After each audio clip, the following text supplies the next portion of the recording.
Flag, United States of America, and to the republic for which it stands, one nation, under God, indivisible, with liberty and justice for all. You turn me over. Oh. Madam Secretary, has the sunshine laws been applied? Yes, Chairman, it has. Can I have a roll call, please? Mr. Candell, Mr. Allegra, Mr. Bolton, Mr. Elmeyer, Ms. Larman, Mr. Mueller, Mr. Shaw, Mr. Voloshin, Here. Councilman Zabrowski, Here. Chairman Ty. Here. We have a quorum. Thank you. Memorialization of resolutions, we don't have any. I need an acceptance of the minutes from August 7th from 2024. Do I have one? Motion to accept the minutes. Do I have a second? Second. All in Any questions of that? All in favor? The ayes have it. Communication agenda, we don't have any. Site plan subdivision, the first hearing we're gonna have is the Andrew Deborah Wallentine minor subdivision, 43 Person Place, Parlin, New Jersey, block 83.7, lot 12. Mr. Boehm, it's all yours. Thank you. Good evening, ladies and gentlemen. Let me just briefly state that this is obviously an application for a minor subdivision. The three lots fully conform in size to the ordinance. It's in an R10 zone. They're more than 10,000 square feet. I might add that across the street from this property is an R7 zone. And at the end of the street is an R7 zone. So these lots will actually be bigger than the lots that are in the immediate neighborhood on Pershing Avenue, also known as Bailey Avenue. The plans were developed providing for dedication of a 13-foot right-of-way to the borough, as I believe suggested by the borough engineer. When this dedication, if it takes place, and my client is okay with that, it would create a variance of a setback for the existing garage, which right now at the point where if we dedicated the 13 feet, the existing garage would be 20.3 feet from the line of the road. So that creates a setback variance. The distance setback in that zone, R10, is 30 feet. However, there are other alternatives to that. If we don't dedicate, we don't need a variance. I thought it was already an existing setback when I did the plans, who did the application. Another alternative, and I'm mentioning it now so that you can think about it as the testimony is going in, so you can decide which approach you would like to take, is that we could dedicate 3.7 feet and create a 9.3-foot easement to the borough for the traveling public. And therefore, we would comply completely with the setback of 30 feet. So there's three choices. As the plans state, create a variance situation on setback. 2, do nothing and not have a variance at all. Or 3, not have a variance, but dedicate only 3.7 feet with 9.3 foot being an easement, which could only be used for road purposes. So that's the three alternatives. I also want to say up front that we have no plans for the vacant lots to build. We're just trying to plan for my client's future down the road. It's a big piece of property, and they're looking to try to subdivide it so that down the road, whether or not it's sold for lots or whether it's sold as one parcel, who knows? My client's, Deborah Wallentine's father used to own the property and deeded it over to her. He had built the house originally. So at this point in time, I'd like to call our engineer, William Kurtz. Hello. Please give us your credentials. Sure. Actually, let me, Chairman, if I may, just swear him in first. Please raise your right hand. Do you swear or affirm the testimony you're going to give this evening is the truth, the whole truth, and nothing but the truth? Yes, I do. Can you please state your name and spell it for the record? William Kurtz, Kurtz. Thank you. And if I can call you Bill during this proceeding, Sure. would you please give the board your educational background, your engineering experience, your Yes, qualifications? I'm a licensed professional engineer, planner, and land surveyor in the states of New Jersey and Delaware. I'm principal of the firm Kurtz Engineering, based in Wall Township. And I've been graduate of Lafayette College, a BS in civil engineering, and have been Chairman, representing make a motion to clients. Accept his credentials. Do I have a second? Thank you. Thank you very much. All in favor? Go ahead, sir. All right, Bill, you had an opportunity, number one, to draw the draft plans. That's correct. You want to describe what's involved here? Yes, basically, Mr. And Mrs. Wallenstein, they have a property on Pershing Avenue, the south side of Pershing Avenue. It's a 1.1 acre piece of property, wooded, as mentioned in your engineer's review letter, heavily wooded, and it also has some steep slopes. There's an existing dwelling on it that has been there for many, many years. And it's the Wallenstein's wish to subdivide that in conformance with the zoning in the area, which is R10, 10,000 square foot minimum lots. These lots, I should note, are well in excess of the 10,000 square foot minimum.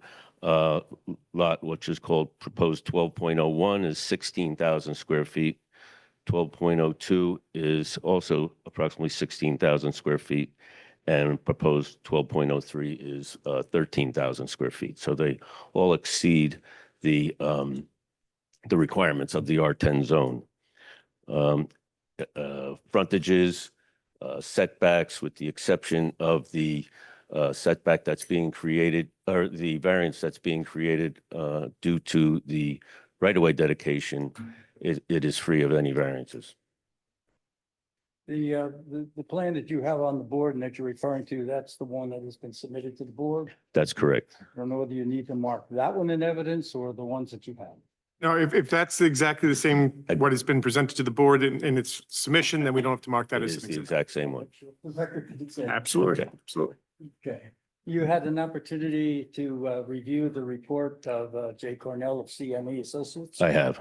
And can you really go through that report and comment on the various? Sure. comments? I just recently, he has a technical engineering review attached to his review letter to the board.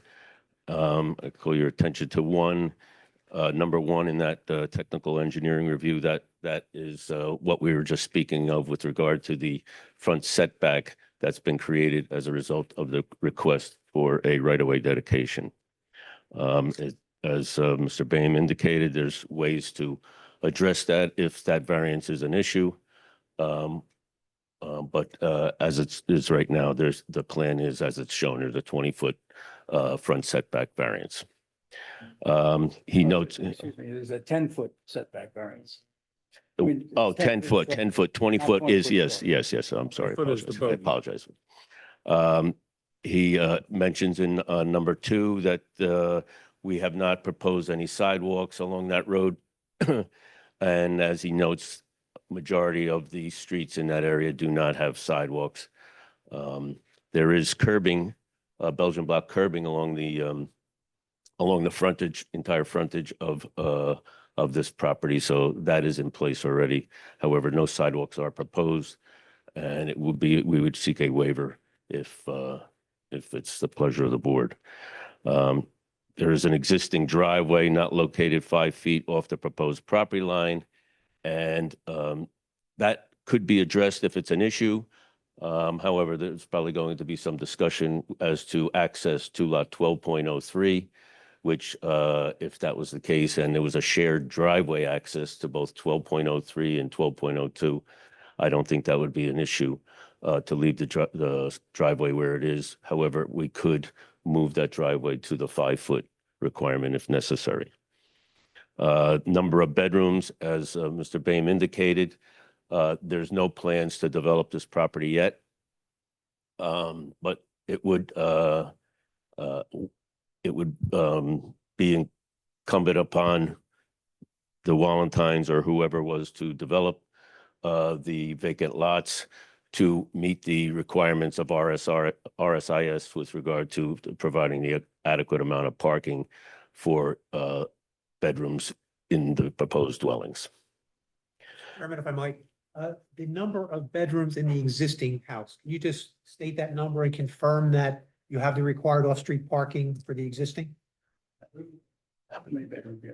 3 bedrooms. Three bedrooms. So I'm not, You require two. two You have parking space. Yeah, we have two parking Two. spaces. Yes, we have That's two. not gonna change, so you meet that No. requirement for the existing. Right. Thank Thank you. Number 5, should the board act favorably on this application, meets and bounds descriptions would be provided for all new easements and new lots. I believe this would probably be filed by deed. Correct. As I mentioned previously, the existing grades on the property, there are some steep slopes. They note there's a 45% slope on 12.01, 12.03 has approximately a 20% slope. There will have to be some grading to be done to meet the recommended 10% driveway requirement in the borough, and that would be reviewed. Should this be approved by your engineering and building department to make sure we would conform with that requirement. But based upon your review of the property, there would be no problem with the proper grading to comply. We definitely can comply with that requirement. There will be probably some retaining walls required and some grading in the area of the driveway, but yes, we could comply with that. Mr. Chairman, so the shared driveway on the westerly side of that proposed lot, that would be an acceptable option? Right. Okay, thank you. Well, I'm saying that that's acceptable. It is acceptable to the applicant. There's an existing chain link fence that runs along the frontage of the property, probably halfway from the turnoff from Pershing Avenue to what's called Bailey Place. So there's a chain link fence that would be in the right of way if this dedication was to go forward, and that would be removed as a condition of the approval. Number 8, and this would be important from my standpoint as well, that a drainage design and report be submitted for review once these dwellings are proposed. I would recommend that the client engage, whether it be myself or an engineer, another engineer, to do a drainage study to ensure that no adverse impacts occur off-site or down below the property.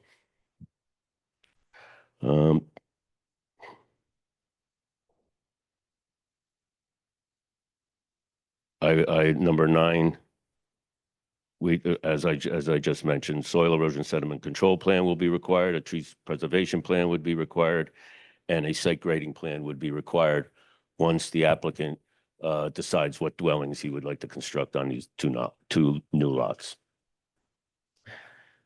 That's Mr. Cornell's letter. You've also had an opportunity to review the report of the planner? Yes, I have. Okay, and do you have any comment with respect to same? No, not at all. I don't know if anything other than what we touched on from an engineering standpoint.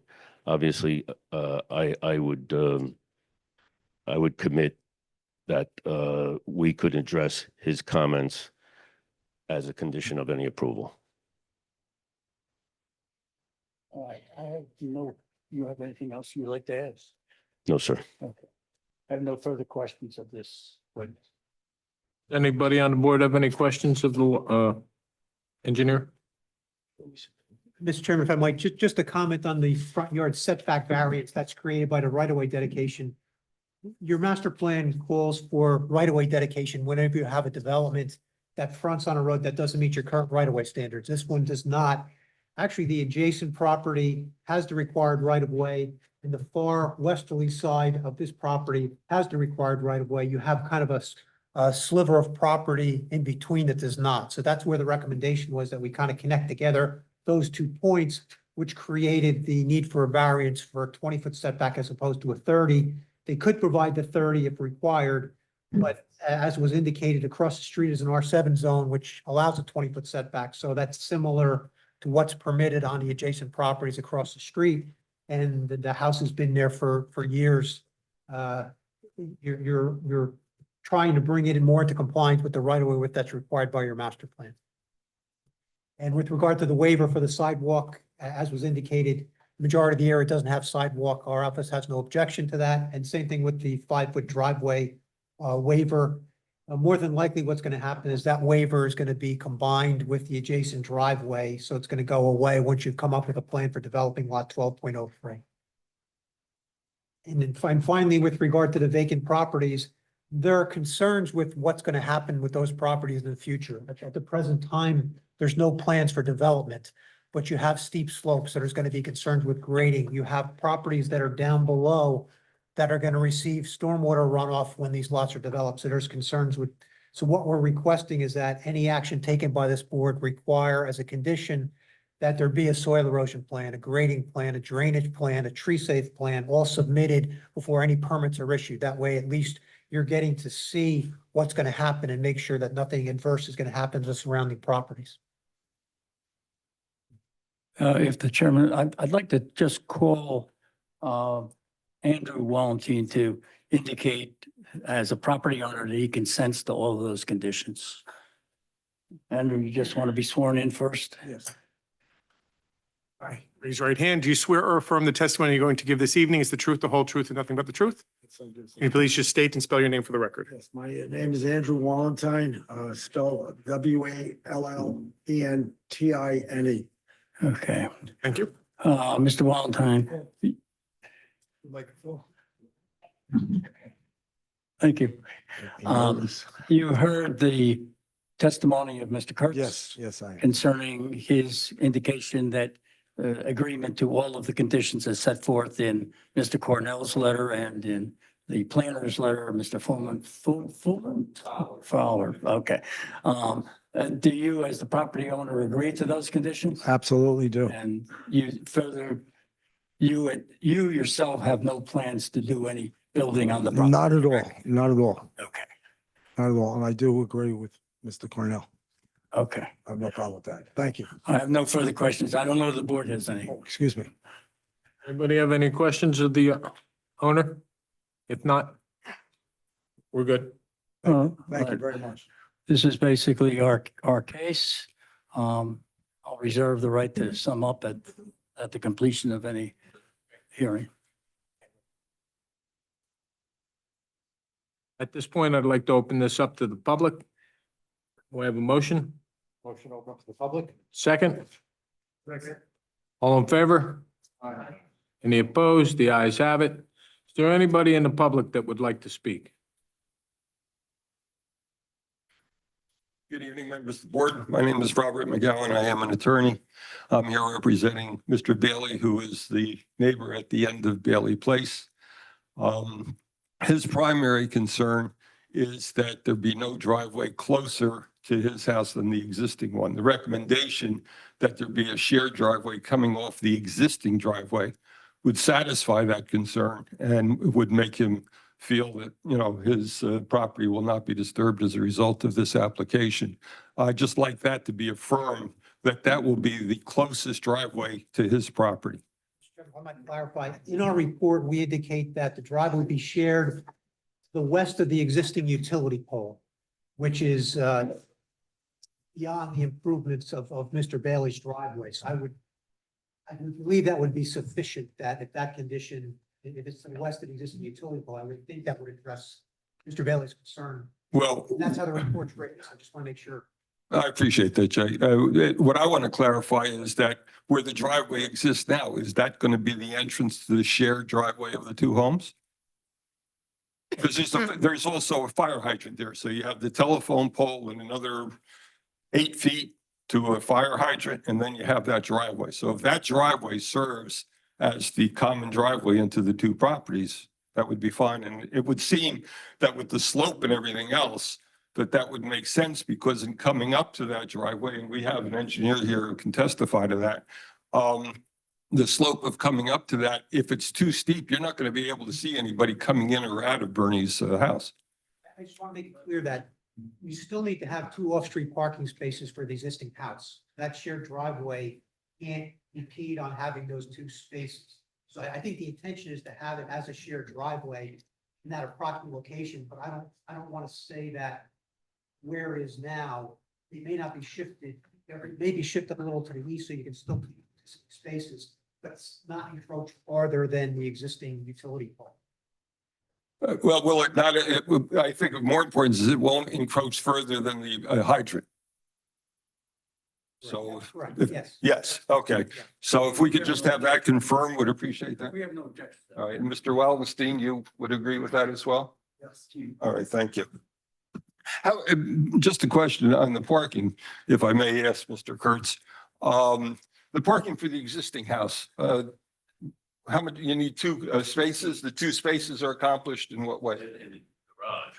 I thought RSIS said you only recognize one garage. If you had two-car garage, only one space is counted. So you just need a second space. I think that's what you're addressing, Jay.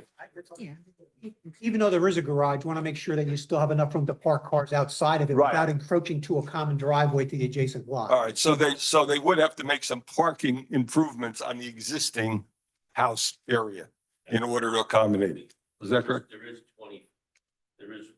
24, 25 feet between the property line and the house, so technically you have a spot. But with the easement, you only have 16 feet. 18, almost 20 feet. All right. But it's supposed to be 20 feet, isn't it, for RSIS? I would say.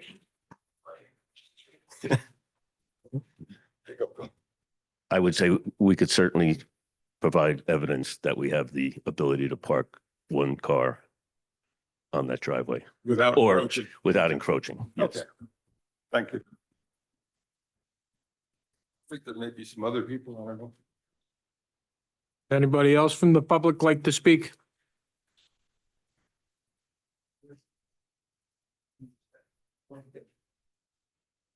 Good evening.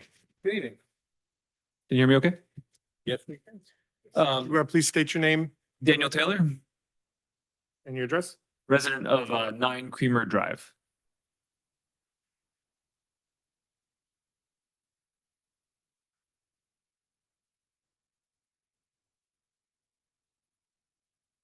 So I have a brief statement I would just like to read. And then I'm not sure if we're allowed to submit it to the board or how that works. But I did type it up as a formal letter if that's possible. So but I'll just start by reading it. So as a resident of 9 Creamer Drive, which abuts the proposed subdivision, I have great concern about the future division and construction on the site. The lot proposed for new lot 1201 will directly abut my property line following a steep downhill slope with a max slope estimated about approximately 51%. I heard the testimony that it's maybe 45, but 45 to 51, I'm happy with that difference. But an average slope towards my property across the entire run of 14%. Destruction of the trees and the shrubbery in this area would dramatically increase the risk of flooding to my property as well as my adjacent neighbors, as we are approximately 21 feet below the Bailey Place street level. As it is stated in the Borough's Ordinance, Chapter 30, purpose statement, it is further recognized that trees are not only visually pleasant, but serve as a haven for animals, stabilize the land, reduce soil erosion, screen off noise, and moderate the effects of sun, cold, and wind. Accordingly, the conservation of these natural resources and the preservation of erosion, prevention of erosion and pollution is in the public interest and for the public good and welfare, and that is Ordinance 242-92, subsection 1. Construction on this land would increase soil erosion, destabilize the land, and further displace wildlife that has already been relocated from the Hercules redevelopment project, such as the foxes we have running around and such that have now relocated to those woods. Reviewing the slope of the land also indicates that for future construction to be viable and have egress access to Bailey Place, that substantial leveling of the land would have to occur. We did hear that in testimony that retaining wall may be necessary. Following the 51% slope, again, I'll accept the 45% that was proposed by the engineering team. New lot 12.01 drops 15 feet down from Bailey Place in just a distance of approximately 50 feet. Assuming that the required 30-foot setback from the property line, this would place any future construction directly on that grade and require significant modification to the land. The result would likely be a two-story structure, approximately estimated in the engineering report to be 35 feet in elevation, two-story building plus roof. 35 feet,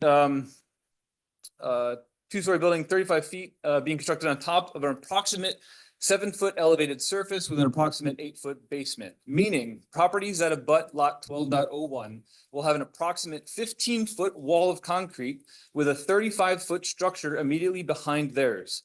In total, for residents of Creamer Drive, not just my residents, but any resident on Creamer Drive, it would appear as though a 50-foot dwelling had been constructed rising above their trees. I know it's hard to tell that just from the overhead views, but if you're at street level, that is what it would appear as. In previously cited ordinance 242-92, in subsection 7 under standards, it is stated that trees may be removed and permits granted accordingly under the following circumstances, and that is part 2. If the trees are in areas that are to be occupied by buildings, driveways, and recreation areas, or within a distance of 15 feet around the perimeter of the building, this implies that should the lot be subdivided and sold for construction of a property for which it is zoned, trees would have to be removed for the construction to occur. For this reason, it seems that tree removal and remediation plan should be required as part of the application, as sewer easements, driveway variances, and the like are discussed to imply that future construction of residential housing is the objective intent of this application for minor subdivision. For these reasons, I respectfully object to the approval of the submitted request to the planning board regarding Wellentine minor subdivision block 83.17 lot 12, aka Bailey Place. And again, I have just two presentations of one being the measurement of the line that I did to come up with the sloping and the grading. This was done using ArcGIS geospatial tools from the company Esri, a world-renowned geospatial company that shows the sloping grading at distance from the Bailey Place street line down to my property corner with 7 Creamer Drive. So 9 Creamer Drive and 7 Creamer Drive, showing how the steep drop off is, and at 50 feet that any future property would be directly on grade. And then the second attachment I have is part of cites the tree conservation and reforestation elements of chapter 30, which clarifies the purpose of the tree conservation and reforestation purpose. Indicate at the top that the tree impact would likely be greater than 10. The remediation proposal is none, and that the average grade of slope with trees on it is approximately 13%, which the ordinance says that anything greater than a 10% grade with trees on it requires substantial remediation. So I'm not sure if I can submit these. Or What we'll do is we'll mark those as 01, 02 as exhibits being presented by you. But can you please give them to the applicant's attorney first so they can take a look at it, see if there's any objections to them. Being marked and they're being received, just so the applicant understands, being received as being presented. You have not been qualified as an expert in any of these in engineering or, No, sir. but we are going to consider them from Yes. based on your Yes, presentation. I've been a geospatial professional for the Department of Homeland Security under TSA for the past 8 years. So I do have some experience, but I'm not a certified engineer, nor am I a conservationist. And that's fine, but I just want to make sure that the applicant understands we're accepting these Yes. just as for what they are Yes, being and presented. they cite myself as the creator at the bottom, so I'm not claiming any expertise that I don't have. And that is all. We'll mark those 01 and 02 for the record. Any questions of the resident? If not, anybody else like to speak about this Thank you. matter?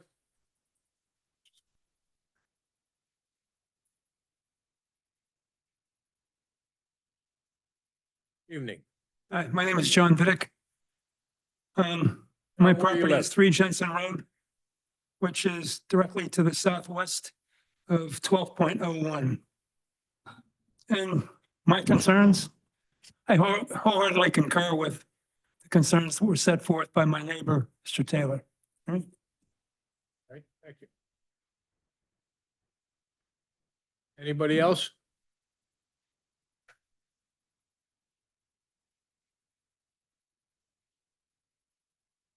Roberta Ferlita, 5 Jensen Road. I'm not going to speak as eloquently as Mr. Taylor there, but I can tell you that from experience, there was a property built, I think it's on Lena, behind my house a couple years ago. When that property was built, when they were putting the foundation in, I had flooding in my basement. My basement had never flooded before.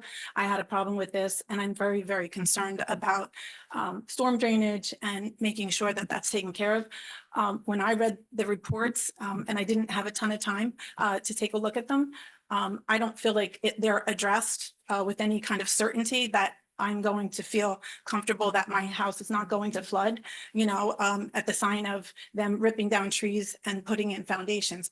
I also think that it's going to devalue my property because of looking at this unsightly, probably, I'm thinking it's at least a 15-foot retaining wall that will be my backyard from now on. So, thank you. Thank you very much. Anyone else have any input on this?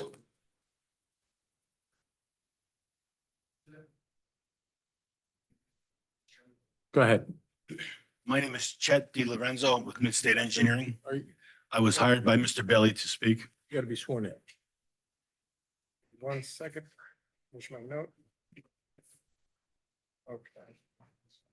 Raise your right hand. Do you swear or affirm the testimony you're going to give this evening is the truth, the whole truth, and nothing but the truth? I do.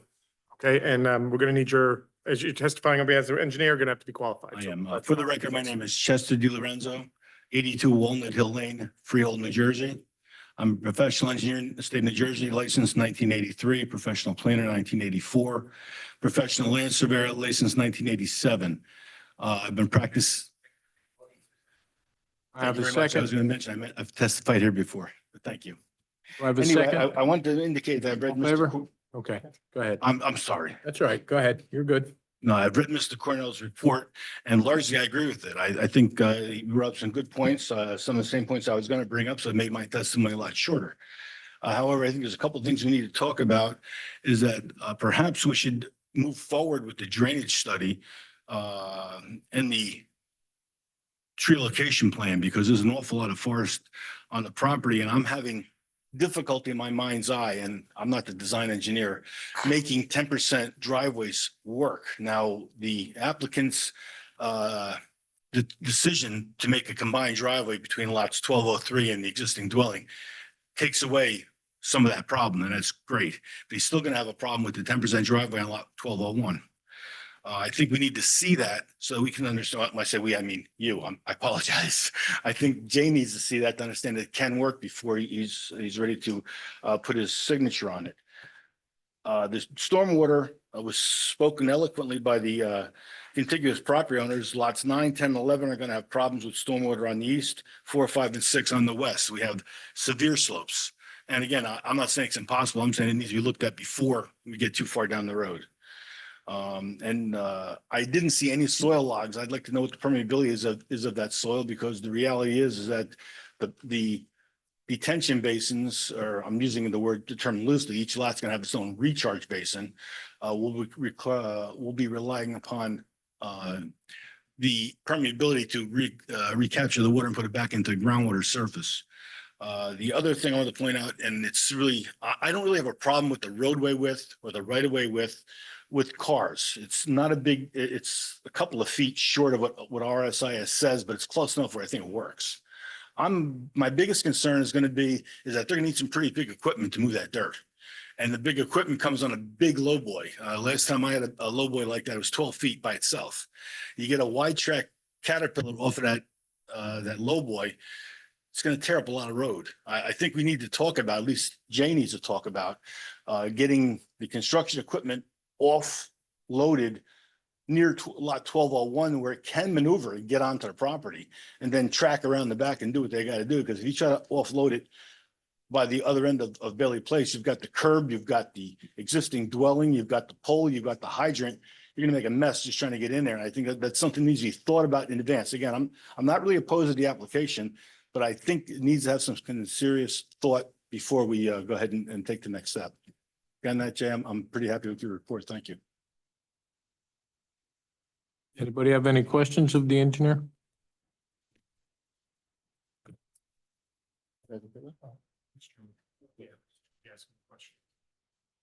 I have no questions. No questions? Okay. Thank you. Anybody else like to speak about this matter?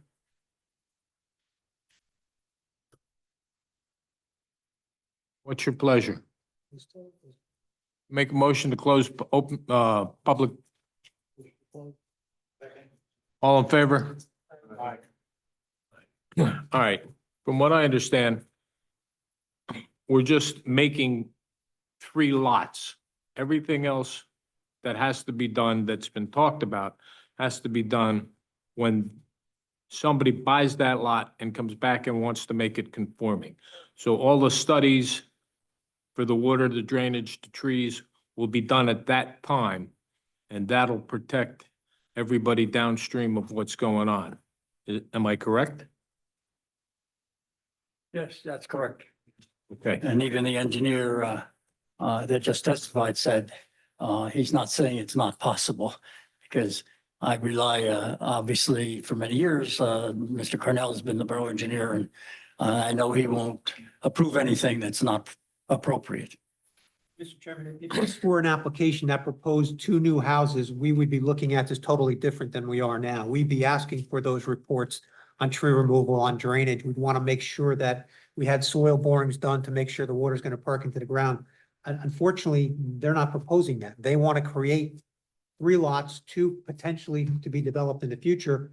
And a study done to show a house at one location could change if that house is moved another 15 feet in either direction. So to have a study done now without a specific house plan really isn't going to solve the problem for you. It would tell you that it'll work, but when somebody buys it, they may want to build, instead of a rectangular house, they may want to put an L-shaped house, and they may want to go through and have different amenities. It's really going to be a function who wants to buy that house and what they want to build. That's why we're saying these are all issues that need to be addressed, and they should be addressed before any permits are issued by the building department.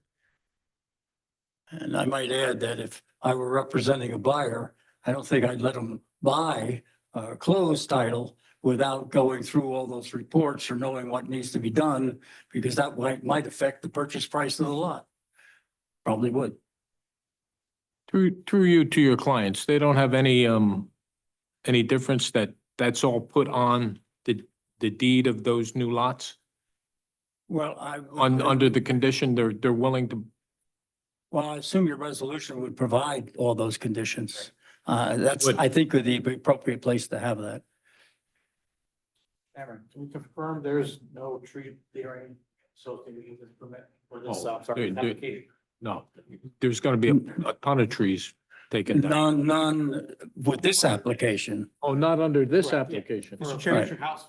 The future house, Permit. that would have to be applied for. If the tree bank applies, that would be applied.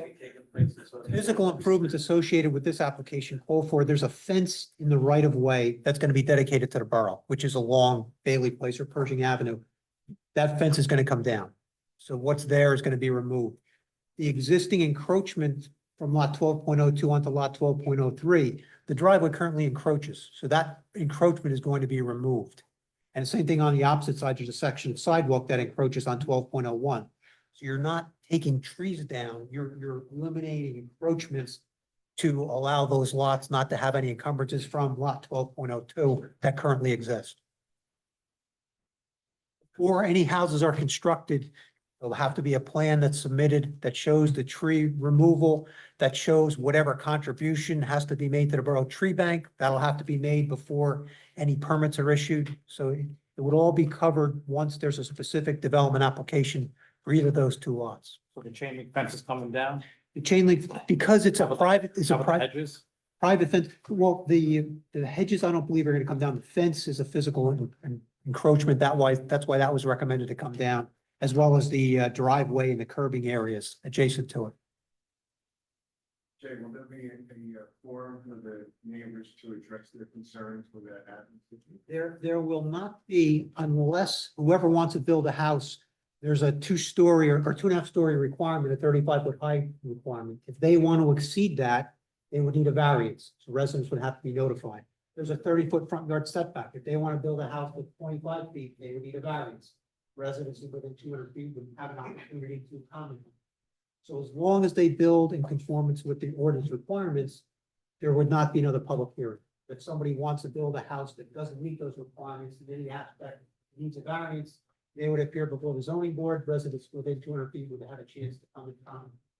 So it would be the borough that would approve any drainage plan, et cetera. Well, I believe what would happen is they would submit an application to the zoning officer who would sign off as conforming with zoning. He wouldn't be able to do that until all these plans are submitted. He would submit them, have those reviewed by our office as the engineer. We would make sure that everything in the resolution has been addressed, and then we would sign off, and then he would issue the permit.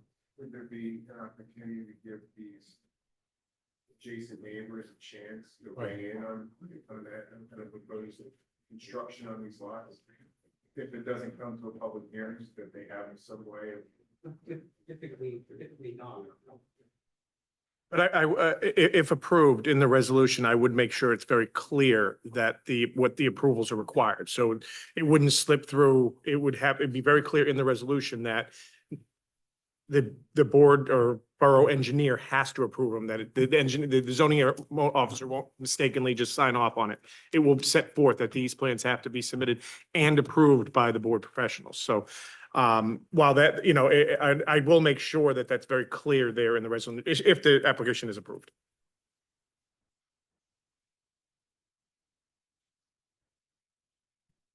All right. Anybody else have any questions about this application? What's your pleasure?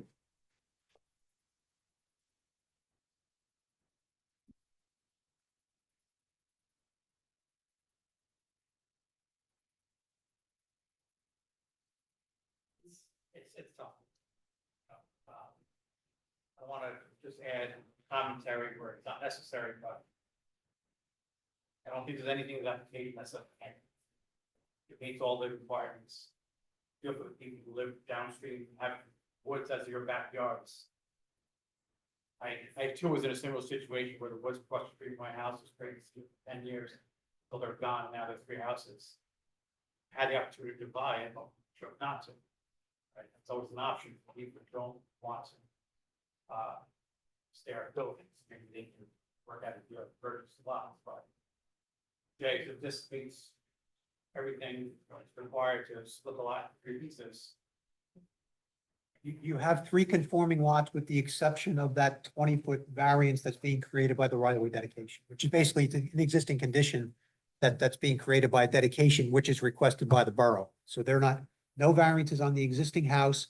You're not approving any future variances for any future developments. They'd have to comply 100% with the ordinance. If not, then they'd have to make an application for a variance. And I think to follow up on that, I think you're going, the question was, is it then becomes what is known as almost an as of right application? Yeah, the board would not have the jurisdiction just to deny it without substantial justification for it because it meets all of the zoning requirements. Have we approved prior application for some request? That's variance. You have the, as far as the variance, yes, you typically want to try to go through and have a right of way that meets your ordinance requirements. This is an opportunity to meet that. You're addressing that issue. And you have approved other subdivisions in the past that have had similar conditions where they have to submit grading plans and drainage plans before they receive any permits. And that can be tied to this. But the recommendation is that'll be a specific condition from my report, and as the attorney indicated, spelled out in the resolution of approval. So before anything happens, all those plans have to be submitted and approved. Jay, my concern is that there's no forum for the adjacent property, and I understand that there currently isn't anyway, but is there any way to tie approval to providing notice to these neighbors so that they can see the drainage reports and have them reviewed by their own experts if necessary? I think that's more of a question to your attorney as to whether legally you can do that. It's really, in this case, you have lots that have constraints. It's no different than if you had a conforming 100 by 100 lot on a flat piece of property in a residential zone that's existed for years. Somebody could just walk in and get a building permit application. No notice to surrounding properties. In this case, because of the issues, you're at least requiring certain items be addressed, like the draining, the tree removal, the soil erosion, grading, drainage. You're putting conditions on it, to make sure that's taken care of.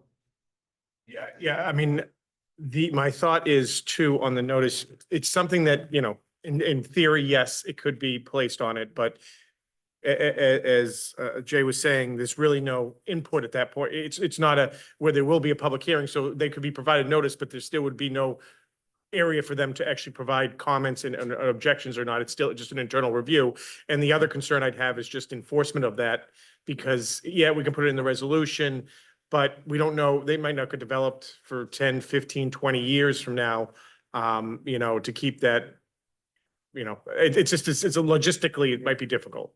I'm trying to avoid a situation where they have to run into court to stop construction because they're concerned about drainage issues. And at least there's a dialogue beforehand where someone's gonna come in, buy the property, here's our drainage report, all right. We're looking at it, we agree with it, we don't agree with it. Try to hit that off at the pass to give people an opportunity. So I understand the rationale that if you have a vacant lot and someone builds that, but right now we have one lot with one structure on it and no other structure there are permitted right now, so we're actually creating. Other lots. Yeah, so I just didn't know if there was any way we could tie in approval to at least providing notice. Effective neighbors. Like if they can copy the drainage report that's submitted, I don't know if we have to file an open request or if they would know if someone's applying for a building permit. Could have my head is on this. I agree that it's almost as of right, right to subdivide the lots. Just a little concerned about some of the things that we have. And I understand what your concerns are, and I'm just literally trying to think of how we could make that work and what way it would even, you know, really be any meaningful, you know, way of doing it. Any restriction on building that we can put into it, that would require them to come back to the board for a future hearing, or whoever wants to purchase the land. Give the opportunity for them to come back. Whether it's a comically small building structure that would require them to come to back permission for maybe different size property. Sorry, John. I mean, yes, I think the board could, as a condition of approval, retain jurisdiction. And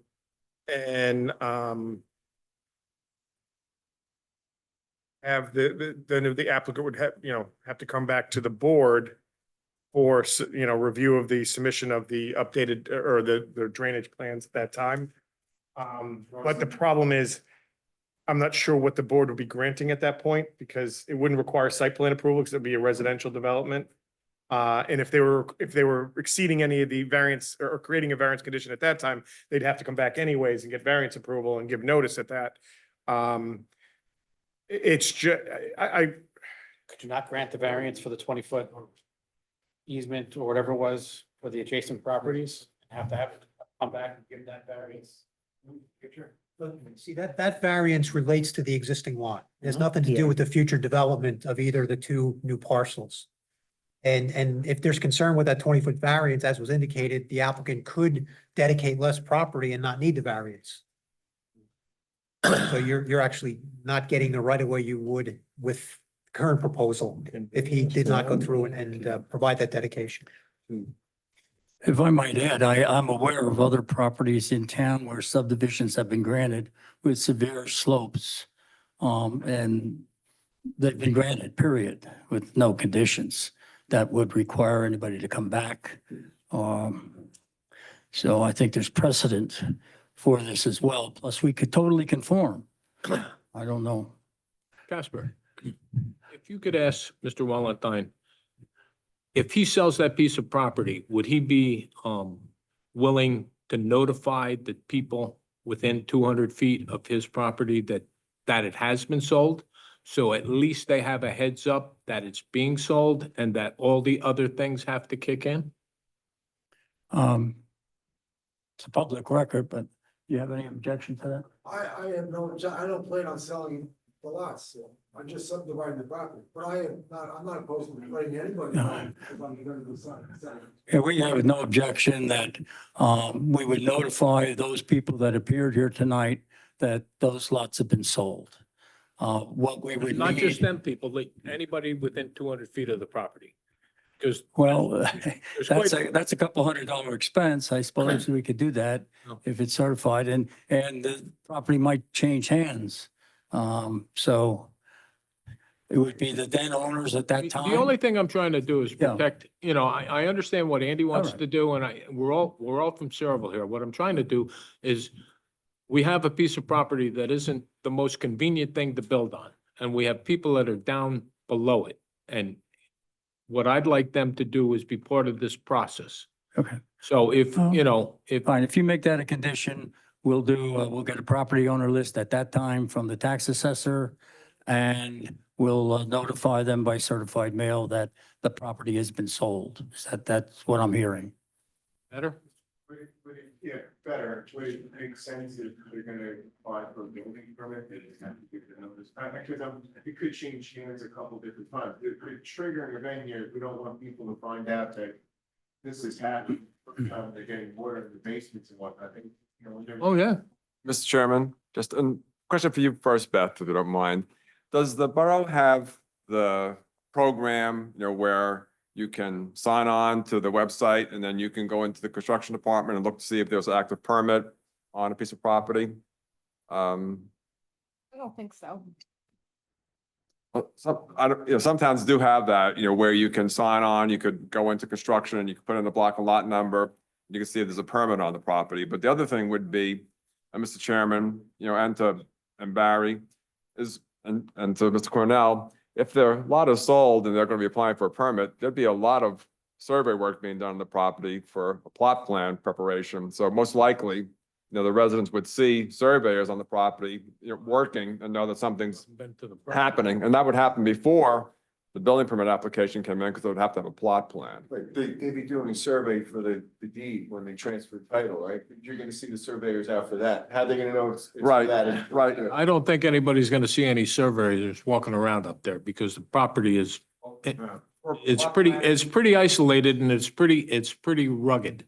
Plot plan for location of the trees and drainage, I think there'd be a lot of surveying done on the property, but And also, as was indicated by the objector's engineer, there's gonna have to be soil borings done to determine the percolation rates in the soil. So there'll be some activity on the property in advance of an application being submitted.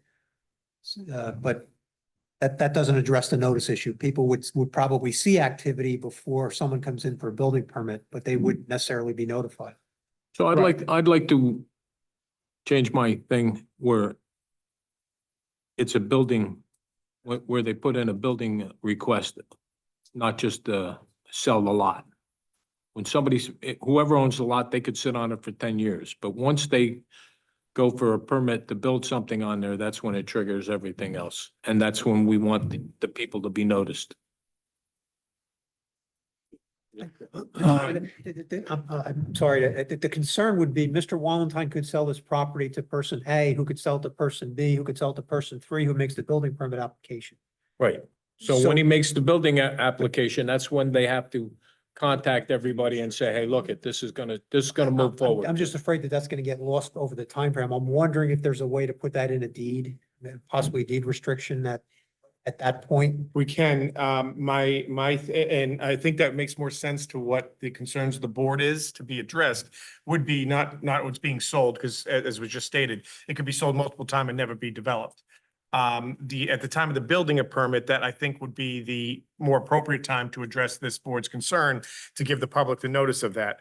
My only thing, and not to say it's impossible to do, but we'd have to work out language as to what is the building permit that would trigger it, because you could have, especially if we're gonna put it into, say that has to be put into a deed, because does that mean every single building permit ever? If they develop it and it works out fine and they're able to develop a resident and then they decide they want to put a deck in and they or if they want to, change their bathroom interior and they need to get a building permit, now that they still have to give notice, we'd have to come up with that language is it just initial? Is it major dwelling? Is it anything over square footage?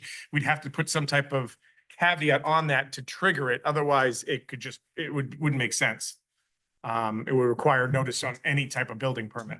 I'm Chairman, I would think the initial permit would be the area of concern, because that's when you're gonna have the major construction, the major tree removal, grading work, need for soil erosion, tree removal. If somebody puts a deck on in the future, that I don't think is much a concern for the Right. residents, because their concerns will be addressed with that initial application. Right, so we just have to come up with language, what does that trigger? Right. Because the applicant could decide they don't sell it and they want to, put some type of other type of structure on it that isn't, it could be, a playground or something that, they're going to use with the manger, and does that trigger it? Yeah, I'm just throwing ideas because you never know what's going to happen in 5, 10, 15 years from now. So we'd have to just work out what that language is, but I think what I'm hearing is the intent would be that it's a major structure, a developing of a dwelling, essentially. Anything else or otherwise or subsequent wouldn't be it, but once they're really gonna sell it or build it their own and build a dwelling on one of these units, then they would have to provide notice before filing that application. And it would have to be, concluding with the building permit would be proof of providing notice similar to what they do before the land use board. And then that gives the public notice of that. They can then open the information, seek out the information, file any objections they want. There won't be a public hearing because that's not what the format is. So it won't be an opportunity to actually come and have a hearing on it, but they still could file letters. They would be aware of it being going on. And I think that is what this board is discussing. And if that's correct, then we could work out if the applicant's acceptable to that and how that language would be. Mr. Feller? And the notice would be just from the lot in question, not from all 3 lots. Correct. It'll be a lot smaller area of notice. Yep, correct. Mr. Chairman, Yeah. Go ahead, Mr. want to throw cold water on this a bit. I just see this thing as a potential engineering nightmare. I think between the engineering of the site clearing, the structural integrity of what that would have to be put into this building, plus retaining walls and drainage, I believe the site is almost impossible, virtually impossible to really develop. Just my opinion on that. I went down and looked at the property and I'm telling you, I didn't think much different than you, Danny, but I've seen them build retaining walls that are 80 feet tall. I mean, the cost to make that property buildable is going to be enormous. That's what I'm saying. It's virtually, So, my opinion, having seen the site and seen the grades, I think it's going to be actually an engineering nightmare to I'm not disagreeing with you, but that doesn't mean that, like both engineers said, that it's not improbable to do. Whether it's practicable now, I don't know if the price range, to me, there's $2 million worth of getting ready for that site, plus paying for the trees. So all we're doing tonight is making 2 new lots. Correct, and that would be, in all due regard, Mr. Bailey's house on the end of the road is built into the hill because it had severe drainage, severe slope problems. It was done. Not saying it can't be done, depends on money. I think I can work with the attorney to work out the proper language to the restrictions, deed restrictions. I think probably the deed restriction ought to contain reference to your resolution, the date of adoption, so that this way any buyer, when the title company sees the deed, they're going to see, hey, I better look at that resolution before I go forward. Okay. So we're back to square one. What's your pleasure? I'd like to make a motion. Go ahead. Accept the application with all the stipulations, conditions, and the deed restriction. To be worked out between the 2 attorneys? Well, I think Yeah, to be worked out consistent with what we had, the concern related by the board. I think that's the best. We have a motion on the floor. Do I have a second? Second. We have a motion made and seconded. Roll call, Mr. Candell, Yeah. Mr. Allegre, Yes. Ms. Lamar, Ms. Larman, Yes. Mr. Mueller, Yes. Mr. Shaw, Yes. Mr. Voloshin, No. Councilman Zabrowski, Yes. Chairman Ty. Yes. Thank you. Thank you very much for your time and look forward to working with your attorney. Thank you very much. I'll hold them, I'll scan them for you. Okay. Mr. Chairman and Board, if I might just ask one favor, please. Could I be provided a copy of the resolution after after the attorneys agree on the wording? I'd just like to We can see do it that. before the next meeting. Thank you. Do you mind just sending me an email with? I your will contact definitely do information? that. Send it to you tomorrow. Thanks very much.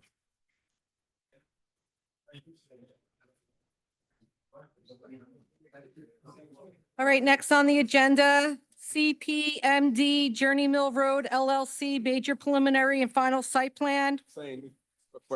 Journey Mill Road, Saraville, Block 58, Lot 9, Block 58, Lot 201.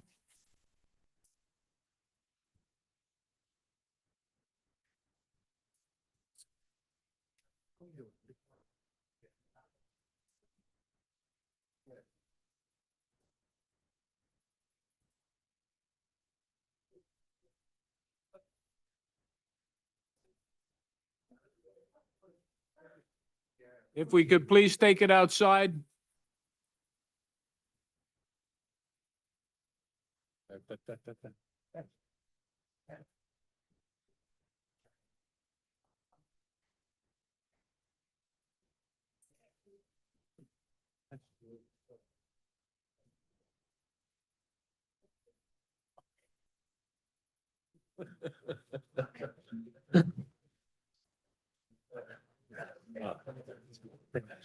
I like that.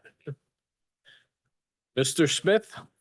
Mr. Chairman, Bob Smith, I'm a licensed attorney in the state of New Jersey, and I'm here tonight representing CPMD Journey Mill Road LLC.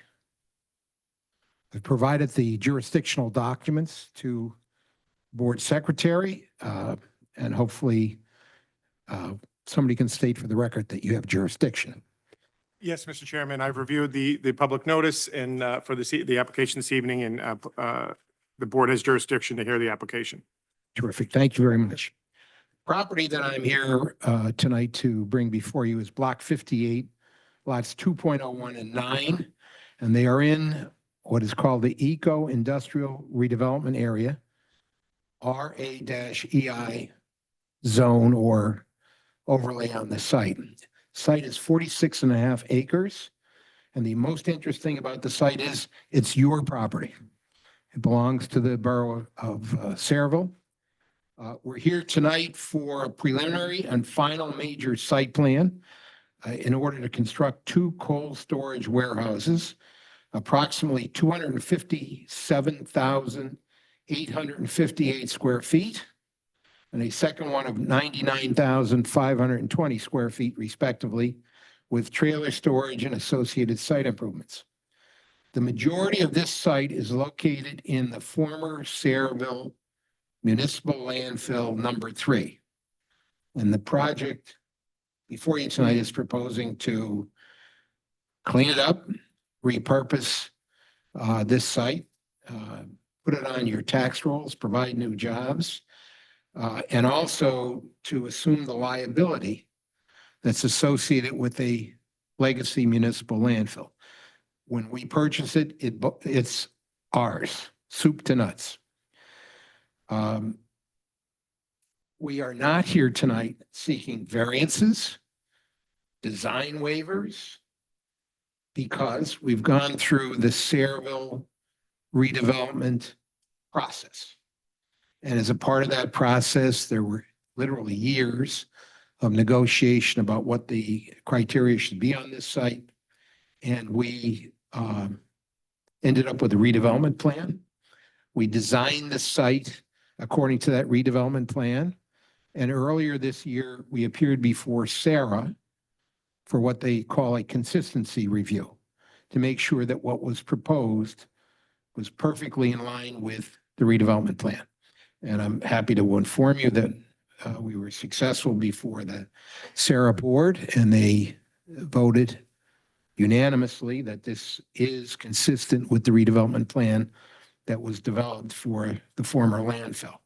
So what that does, it makes us a by right application.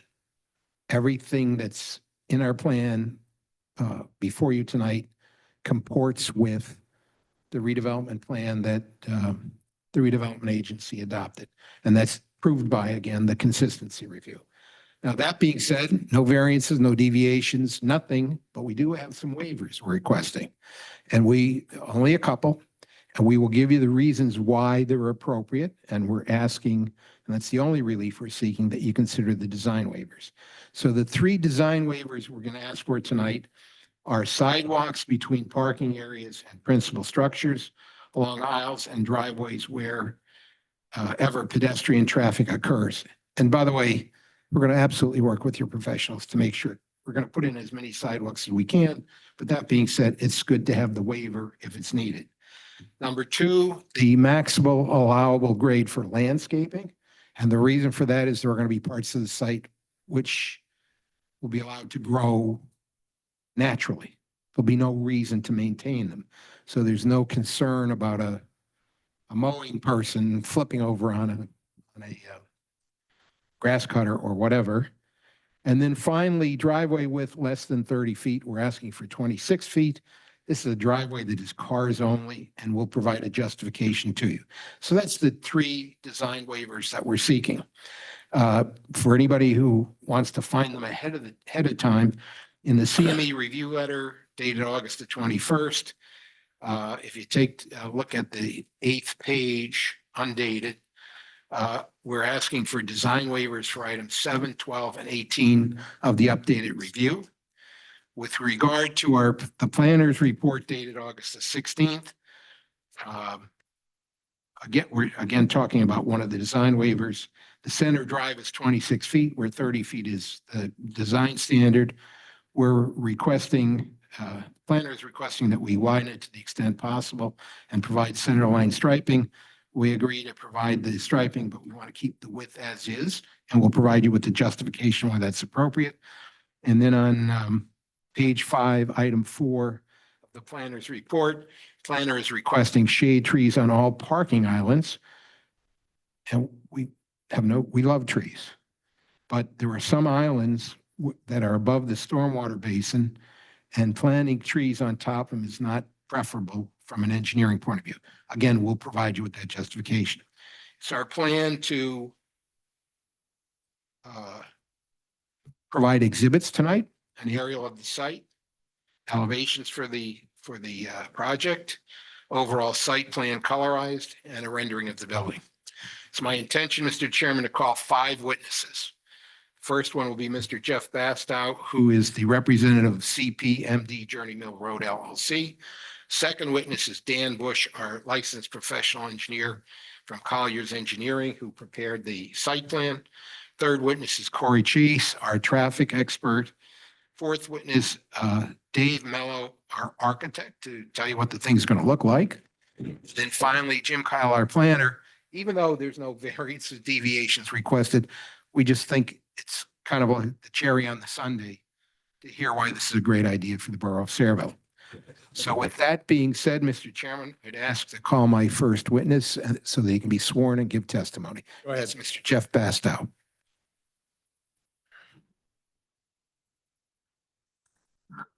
I'm going to give you this. Oh, see if that's working. Hello? Good. Good evening. Would you please raise your right hand? Do you swear or affirm the testimony you're going to give this evening is the truth, the whole truth, and nothing but the truth? I do. Thank you. Could you please state your name and spell it for the record? Jeff Bastow, B as in boy, A as in apple, S as in Sam, T as in Tom, O W. Thank you. And you are a representative of CPMD Journey Mill Road LLC. Yes. Okay, and your principal, Yeah, obviously? partner in the company that is purchasing the site as well as a partner in development company. All right, and how long have you and your partners been working on this project? Since probably 21, we started working, looking around Sayreville for property. Okay, and as a part of that process, did you meet with the borough officials, the redevelopment agency? Tell us all about it. Yeah, we originally were seeking out land in the area. We've got projects in Middlesex Borough, Perth Amboy, South Amboy, Old Bridge, and this is obviously the sort of the center of the donut for where we've been doing projects, and we're seeking some opportunities here, and ultimately met with borough officials, and ultimately the RFP for the sale of or redevelopment of the Sayreville Landfill 3 came up, and we responded and were able to secure the rights to purchase the property. All right, and and once you secured this acceptance of you as the possible redeveloper of the site, did you go through a negotiating process with Sarah? Extensively for both the purchase and sale agreement, our redevelopment agreement, redevelopment plan, also many, many hours and years, frankly, of work on this project to get to the point where we are. So we're thrilled to be here. That's great. And if you don't mind, and not to be too fully disclosive, but a little bit is always a good thing. Why is this a win-win for everybody? Yeah, often, I mean, we do pride ourselves in trying to be win-win with municipalities. We take sites that are blighted. This is our fourth landfill we're working on. We have a warehouse under construction in South Amboy right now on a landfill. We are unfortunately good at figuring out how to work with these and have had a lot of success. This project with the win-win brings ratables, brings jobs, takes sort of a blighted eyesore in town and makes it a revenue producing, job creating entity for the borough. And, obviously we can hopefully make a few bucks along the way. Well, we certainly hope so. You do understand that when you buy this, you buy any liability that's associated with this legacy landfill. Yep, that's all in the purchase and sale agreement that we negotiated. Okay. Is there anything else you want to add? No, hopefully we have a positive outcome. Mr. Bastow is available for questions. Anybody have a question of the owner? Yeah. Good. Actually, we're not the owner. We're the contract purchaser. Contract, okay. Is there anything that contract purchasing said? Yes. Yes. Do to guarantee that you'll promote for local hiring? Maybe you can set some kind of local hire minimum. I'd have to go back and look honestly with the redevelopment agreement. I don't have it handy, but I believe there's probably I'm looking at my partner requirements in there for seeking, no, we don't. We try to it so the people in the borough feel they're getting something more out of it than just. Well, let's talk about that. What does the borough get out of this? $23 million. That should go into your thinking as well. I mean, it is a two-way street. Just to clarify, we're not averse to this. I want to check what's already in the documents that we've agreed to. We plan, I mean, we are doing 100% union labor at another project. There are certain elements of this that will be union labor. There's given the height. So we will work with, if we can find subs that are local, absolutely. We're not averse to it at all. We've done it in other municipalities. You know, but I think Mr. Allegra is saying we want some guarantees that it'll be Sayreville residents that are employees. And the problem with that, I'm going to be. At least the attempt. Of course. Right now, there's federal guidelines in places for local hire programs, right? And Yeah. Not everyone's, it's fairly new, not every contractor is on board with it. But there's at least an attempt to be made, reporting to be done, said that yes, we tried to hire local from within the, not necessarily Sayreville, but the area. I mean, we can let me go back and look at the documents and clarify. We can table this for now. We don't actually hire, we hire That's the issue. we hire a general contractor, right, as the owner, who then hires subcontractors, then hire the laborers who work for them. So Contractor, Are you talking about contractors or people after the? either one. Be a nice time to have the local contractor is working on it. There, I mean, given the scale of this project, I mean, Get it built, that maybe people say that. Get an opportunity to work. So I think your comment, I want to focus more on the people who work there permanently. Okay? I think that comment has been addressed in the sense that Mr. Bastow can say to his tenant, whoever is going to operate the cold storage facilities, that you should make your best effort to get Saraville employees. So, but I don't think he can say that he personally can guarantee that, or that CPMD can personally guarantee that, because they're not going to be the operators, as I understand it. yeah, we'll ultimately have a lease to a tenant who will hire. I mean, I'm sure. Best efforts. Hire a certain number of leases. Yep. Make an attempt to it and have some kind of goal in place. That's certainly reasonable. Hire local Saraville people, advertise with them, whatever mechanisms we have. Honestly, I don't know what I'm agreeing to, other than to say, yes, job boards will be posted where they are. I mean, are you asking for like, as part of the approval to have us hire? I don't even know how they're tied together. That's No, I what I'm- think what he's saying is whoever's going to be operating the facility, you want to make as the landlord, the comment to them that Saraville has been very good to us, and you should try your best to hire Saraville residents. But you're not bound to a number. You're asked to make best efforts, as I understand the comment. I have no problem telling people to do that. I mean, whether we're gonna have to provide documentation back to the board of certain things, I mean, that to me I can't agree to that.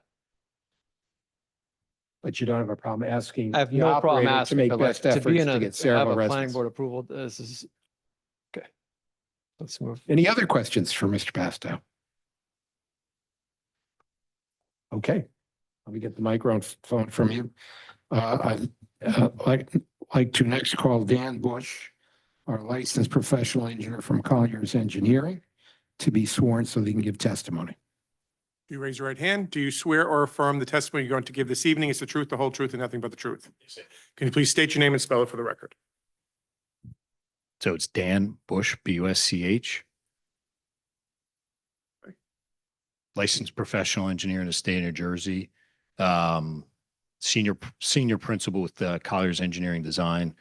Testified before this board on a number of occasions over So the you've been years. previously accepted by the board? Yes, in fact, testified on this particular property in the past. Do I have a second?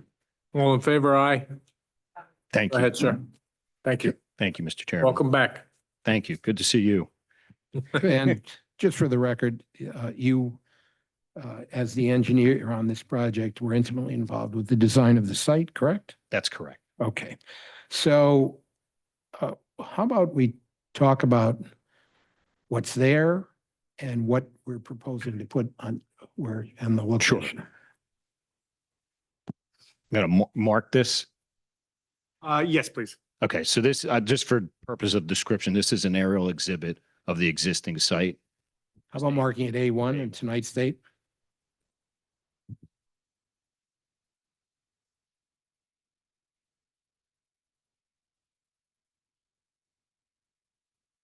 So just briefly, the cleared area, the green area in the center, that's the old landfill, that's Saraville landfill number 3. You'll see a contractor yard, that's the lot 201. That's the only piece that the borough doesn't own. It's a small piece, it's less than 2 acres. The balance of the property is all owned by the borough. You can see Red Oak immediately to the east. We have Pond Creek to the north, Duck Creek to the south, and then this is South River to the west. It's between Washington Road and Wardtown Avenue. The site, with the exception of the landfill area, is all in a tidal flood hazard zone. So as you look at the plans, you'll see a lot of retaining walls, things of that nature, because the site does have to be filled and raised out of that floodplain. We do have wetlands on the site, which are basically adjacent to the landfill. We have permits pending with DEP to allow for the project to occur with those constraints. The only other significant constraint is basically bisecting the middle of the site. There's a 100-foot wide MCUA easement, which has two pipes that flow from south to north. So we're working with MCUA to be able to build on the site. Obviously, you'll see that the buildings are not located over said easement. That's all just parking and loading associated with that. With that,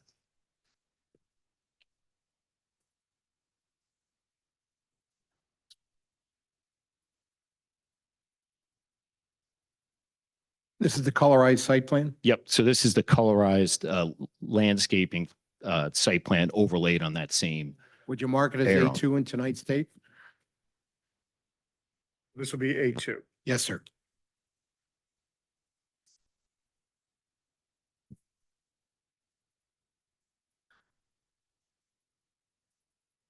Okay, just from, just to orient, again, same thing, South River to the west, and you can see Red Oak Lane here to the right. So same orientation as the prior exhibit.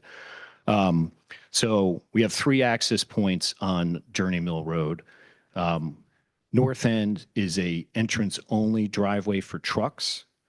The middle is a passenger car vehicle entrance and exit, and that's directly aligned with Red Oak Lane. And then at the south end is the truck egress driveway. In conjunction with, since we filed this application, we've met with the county on a couple of occasions. And as you know, there's existing improvements that are going on associated with the culvert just north of the site. It's a 1-lane road out there now. So we've gotten those plans, and in the course of meeting with the county, we're going to do certain improvements on Journey Mill Road across our frontage to tie into those improvements that they're currently constructing. So just briefly, they're going to be constructing sidewalk on our side of the street, basically partially across our frontage. We're going to pick that sidewalk up and continue it south across the balance of our frontage. They're not widening Journey Mill Road, but what they've asked us to do to provide for better access, not only to our site, but also to Red Oak, is we're going to be adding left turn lane. So there'll be a left turn lane here at our central driveway for the passenger vehicles to make a left in, and there will be a corresponding left turn lane southbound to get you into Red Oak. And then there will be also a left turn ingress northbound to get you into the site for trucks. So those are significant improvements, which are not on the plans as you see now. They're conceptual, and we've got to come up with that, but that is required as part of as our approval with the county. Just one clarification. Since we filed the application, we had noted on the application that we needed a sidewalk waiver because the intention was not, because there was going to be no sidewalk around the site. We were not going to put the sidewalk in. Now that we're putting sidewalk in across the frontage of the site, we'll make those, not only provide that, but make the connections within the site so you can access that now, what will be public sidewalk.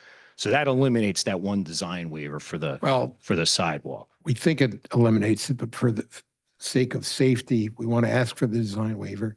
But we're pledging on the record to work with the borough professionals so that they're satisfied with the sidewalks internal to the site. But there may be places where there's a reason not to put in the sidewalk. So we are asking for the waiver. Or did I get that wrong?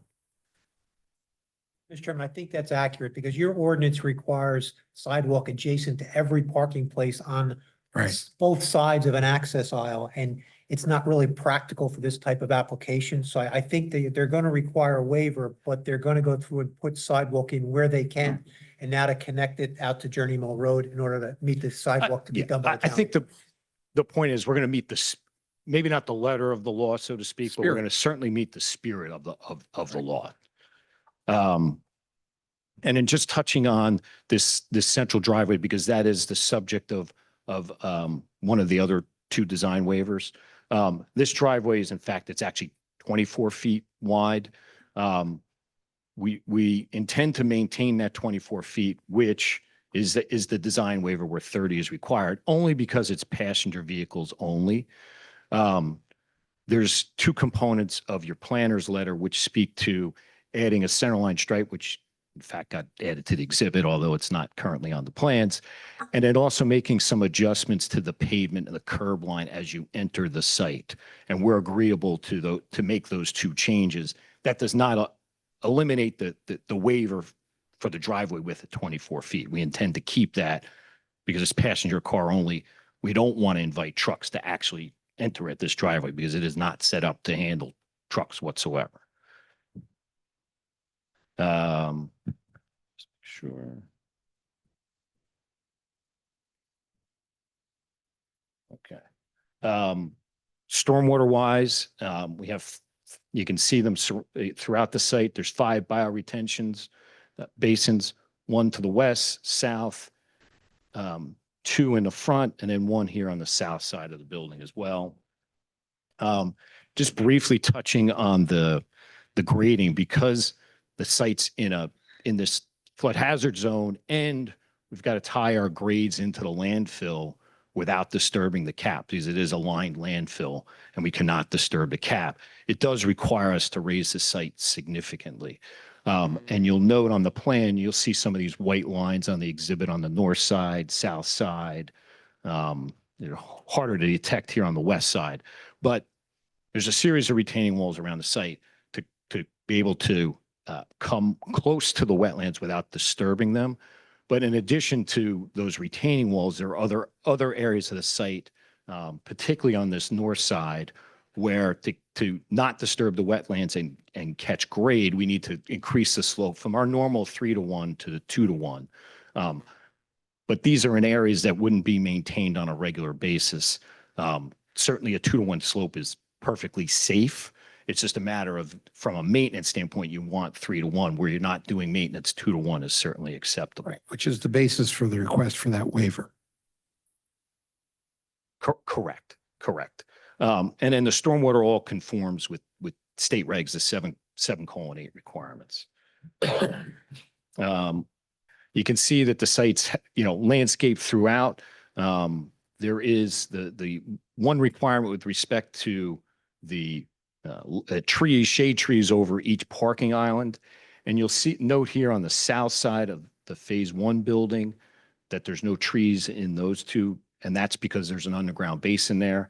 And then also here, there's another underground basin on the east side of the building, and there's no shade trees. That's the only location. Every place else has shade trees. So that's the basis for the request for the second waiver.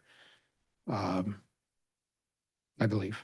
That's correct. And then just to get on the record with respect to the two buildings. So you'll see a dark heavy line here kind of bisecting the site. That's our phasing line. So to the right of on the exhibit is phase 1, to the left is phase 2.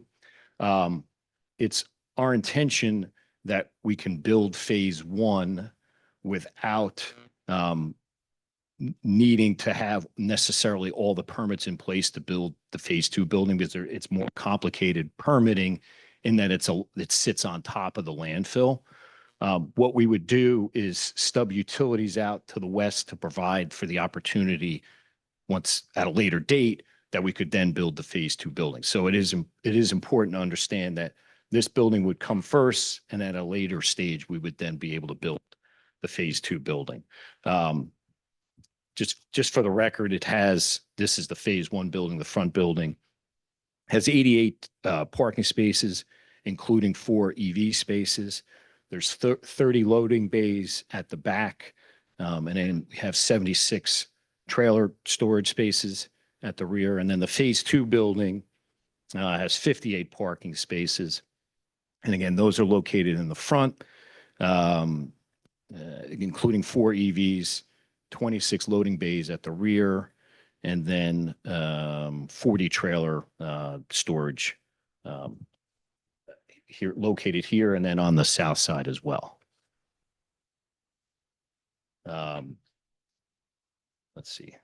Lighting, just to touch briefly on that. They're all LED fixtures throughout, efficient, all cutoff type of fixtures. So you don't get the light spillage off site, and also you don't get the sky glare off of that. just one thing, across the frontage, you'll note that we're proposing to construct retaining walls in the front to allow us to retain as much of the existing mature tree vegetation that's out there, because that's the best way to screen the project from Journey Mill Road. So we're preserving as much of that vegetation as possible. And then we will supplement that existing vegetation at the time of clearing to where there's gaps that we would then be able to come back and put additional vegetation in there, additional trees in there to supplement that screening. And then just briefly, signage wise, you'll note that there's no sign details in the plans. Having said that, we've identified that we would propose 2 conforming monument signs at the 2 entrance driveways. So one here located in the center and one located at the north. And then we would have 2 building signs, one on each building conforming.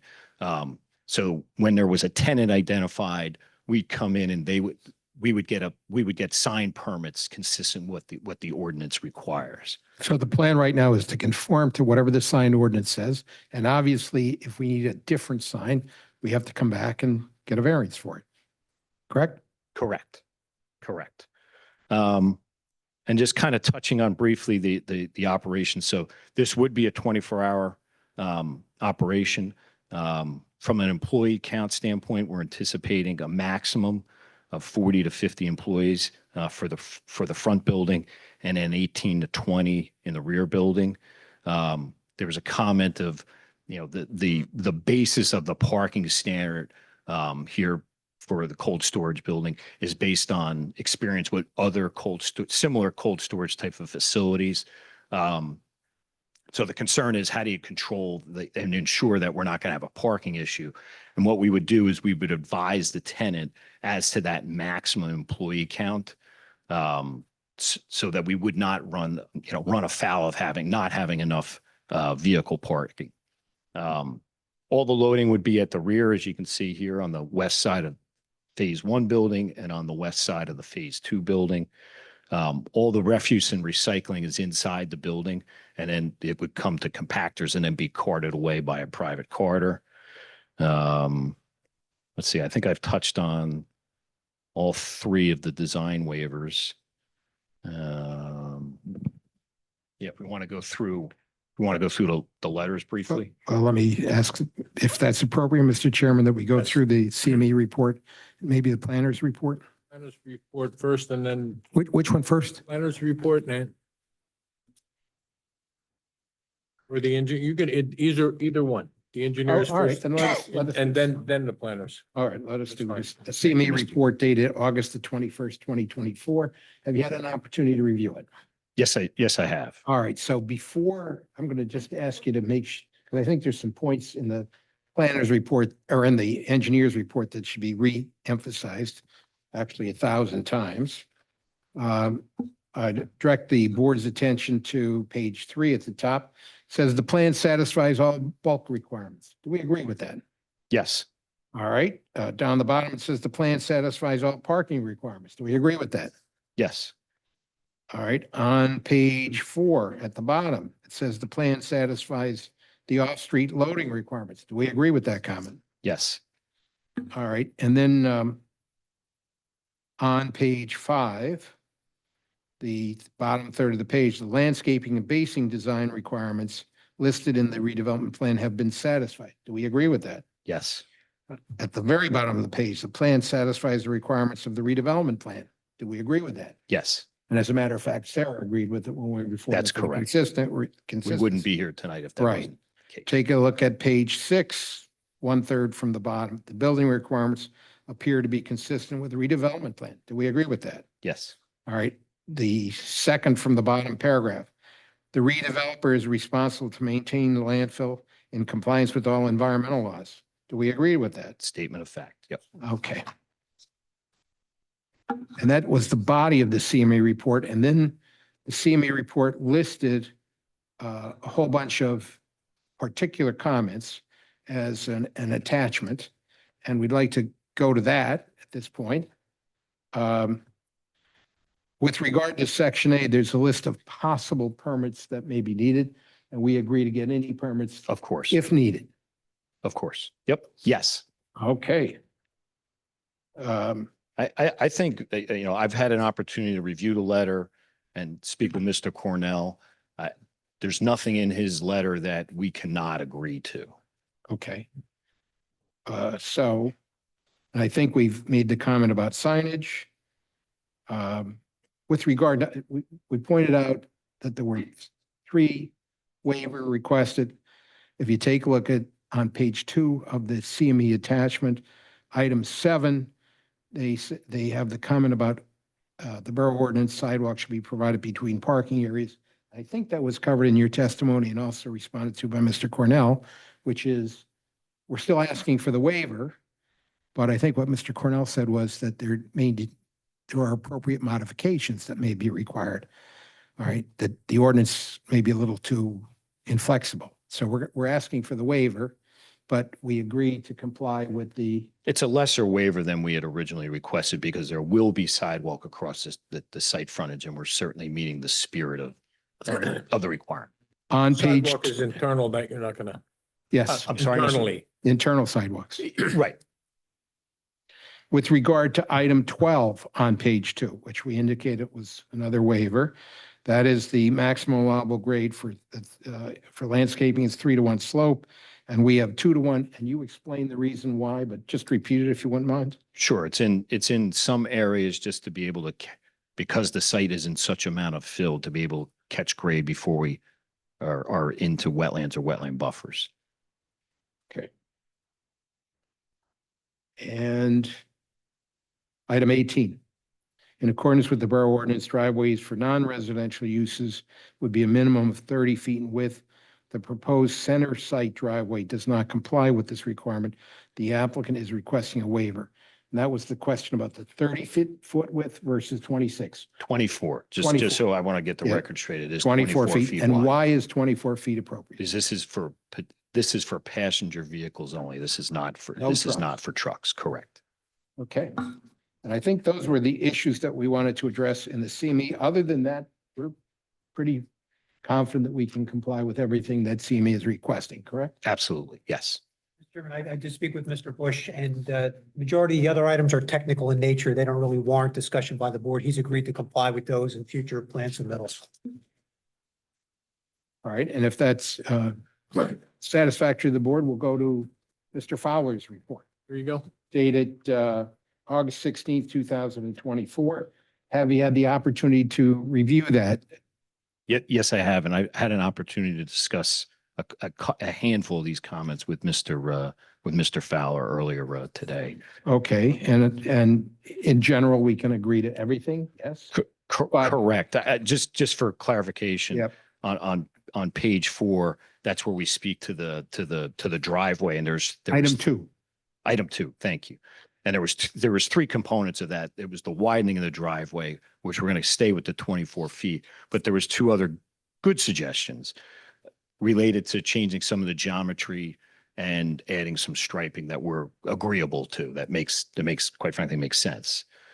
And then if I can direct your attention to the next page, page 5. There's one more on One more on that page? Yeah, there's Go one right more ahead. on page 4, number 7, which speaks to banking some of the parking, which we're amenable to doing the bank parking. It's a question of, we don't know who the tenant is. So as I indicated earlier, is like, we're going to disclose to our potential tenants is, we have a maximum amount of parking available. If they were to need less, we certainly are amenable to banking some of that parking.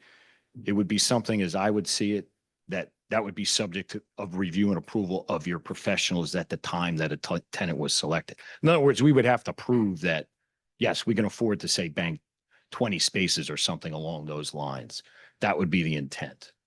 It really becomes a tenant-specific issue. And we're not looking to add more asphalt, are we?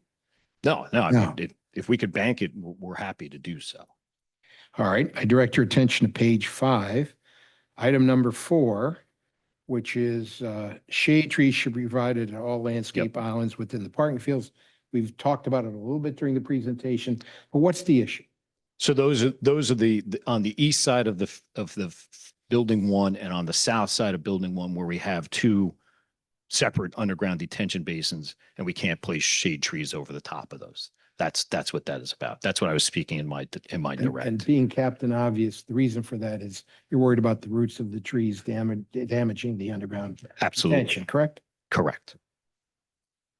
And then number 6 on page 5, again, under landscaping, there's discussion about providing some means of space outside for people to gather. So what Mr. Fowler and I discussed was adding a couple picnic tables. Specifically, we can identify for the phase 1 building, and I'll just point to it on the exhibit. So you'll note, and it's very hard to see, but there's a dashed line in the southwest corner of the building. That's where the office space is. And there's a green area outside of that. That would be where we would propose to put some picnic tables for for the people that are working in the office. Because we don't know exactly where that would be in the phase 2 building, we would still agree to provide it. We just don't, I couldn't sit here and say it would go in this precise location. That's the only distinction.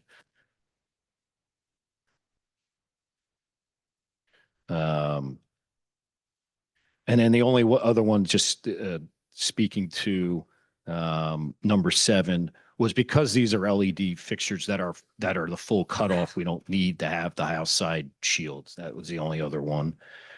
I don't think there was other ones that we needed to discuss, but Not aware of it. As long as you're complying with all the other comments, that's what's that I'm. Thank you. Mr. Chairman, our engineer, Mr. Bush, is open for questions. Anybody have any questions of Mr. Bush? I do. Go ahead. Did you say that there were going to be left-hand turning lanes in the middle of Journey Mill Road that's correct. without widening it? There'll be some minor widening to get the left turn lanes in, but it's actually not a lot. There's actually some striped shoulders on the side there.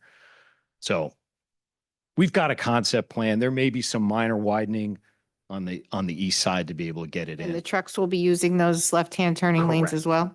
They'll only be, because there's only one way to get in, they'll only be using the northerly one. Right. Because I don't think Journey Mill Road is that wide. I can't imagine a left-hand turning lane. I in the mean, middle. this is subject to review and approval by the county, so it's gonna Okay. have to meet the county standards. So- Okay, And it's in fairness, we haven't worked out the precise details of what that cartway width would need to be able to fit all that, right, but we're obligated to do it. okay. Is Part of that- that's been I'm cleared sorry, away did- by the new work going up towards your, they've made it wider already. Right. In fact, ironically, you can start to see some of the clearing actually got picked up on the aerial. Is that because they want to keep the traffic flowing in both directions so that the truck would kind of be standing in the turning lane instead of waiting to turn? Yes. Okay. Mr. Chairman, I was on the calls with the applicant and his engineer in the county, and he's correct in what he's saying. They are requiring full improvements along the frontage with sidewalk as well as the left-hand turn lanes as indicated. So that's something the county is going to require as a condition of their approval. Anybody else have any questions? One more. Go ahead. And with like the drainage of the water from the site, there's going to be strict requirements on that draining into the river, correct? So yes is the simple answer to your Okay. questions. And we are in with applications to DEP with respect to that. And just simply, we've had to use the green infrastructure. So that's why I was speaking to bioretention. These are not just your normal, sand bottom basins like you're used to seeing, or we're all used to seeing. These are bioretention following the green infrastructure requirements. Okay. Thank you. Yep. Mr. Chairman, on the drainage, if you look at our report, I had said a lot of technical items. There's approximately 30 items that relate to drainage in our report that the applicant's going to have to take care of. Right. Okay. Thank you. Anyone else? Mr. Smith, you're next. Mr. Chairman, if appropriate, I'd like to call our third witness, Mr. Corey Chase, who is our traffic expert. I asked him to be sworn so he can testify. Do you swear or affirm the testimony you're going to give this evening is the truth, the whole truth, and nothing but the truth? I do. Would you please state your name and spell it for the record? Certainly, it's Corey, Corey. Last name's Chase, Chase. Thank you. All right, Senior Mr. Cha- principal with the firm Dynamic Traffic, located in Chester, New Jersey. Bachelor of Science degree in Civil Engineering from University of Massachusetts. Licensed professional engineer in the state of New Jersey. License is currently in good standing. Previously testified before this board and over 100 others in the state of New Jersey. Second, Mr. Chasen, all in favor? Mr. Chasen, in preparation of this application, did your client ask you to perform a study of this area and the traffic that might be generated? They did. We prepared a traffic impact study. It was previously submitted to the borough, last revised June 28th, 2024. All right, so what did your study come up with? And just to add a little bit of color on what Mr. Bush just testified to relative to the site access, circulation, and the improvements that we're proposing along Journey Mill Road. As you're aware, the county is currently installing improvements along Journey Mill to the north of Red Oak Lane. They're actually widening it to a 40-foot wide cartway. And that's what they're asking us to continue to the south of Red Oak Lane, in addition to providing the sidewalk and other amenities along the frontage. What that'll allow us to do is have 3 12-foot travel lanes, so a through lane in each direction, plus a 12-foot left turn lane, and then a 2-foot shoulder on either side. So there will be sufficient width with the widening that the county's proposing and the additional widening that we'll be providing to the south of Red Oak Lane to again accommodate 2 travel lanes and dedicated left turn lanes. It wasn't part of the county's project, but what they wanted to do was, have us in conjunction with their improvements, provide something that they felt would benefit the overall roadway corridor, in addition to just the improvements to the culvert that are going on to the north of the subject property. So the county improvements, again, coupled with what we're proposing, there'll be significant roadway improvements along the site frontage.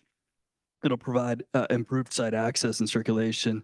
As Mr. Bush mentioned, we are providing an ingress-only driveway to the north of the subject property, which will accommodate passenger vehicles to the rear cold storage building, as well as all truck access to both buildings.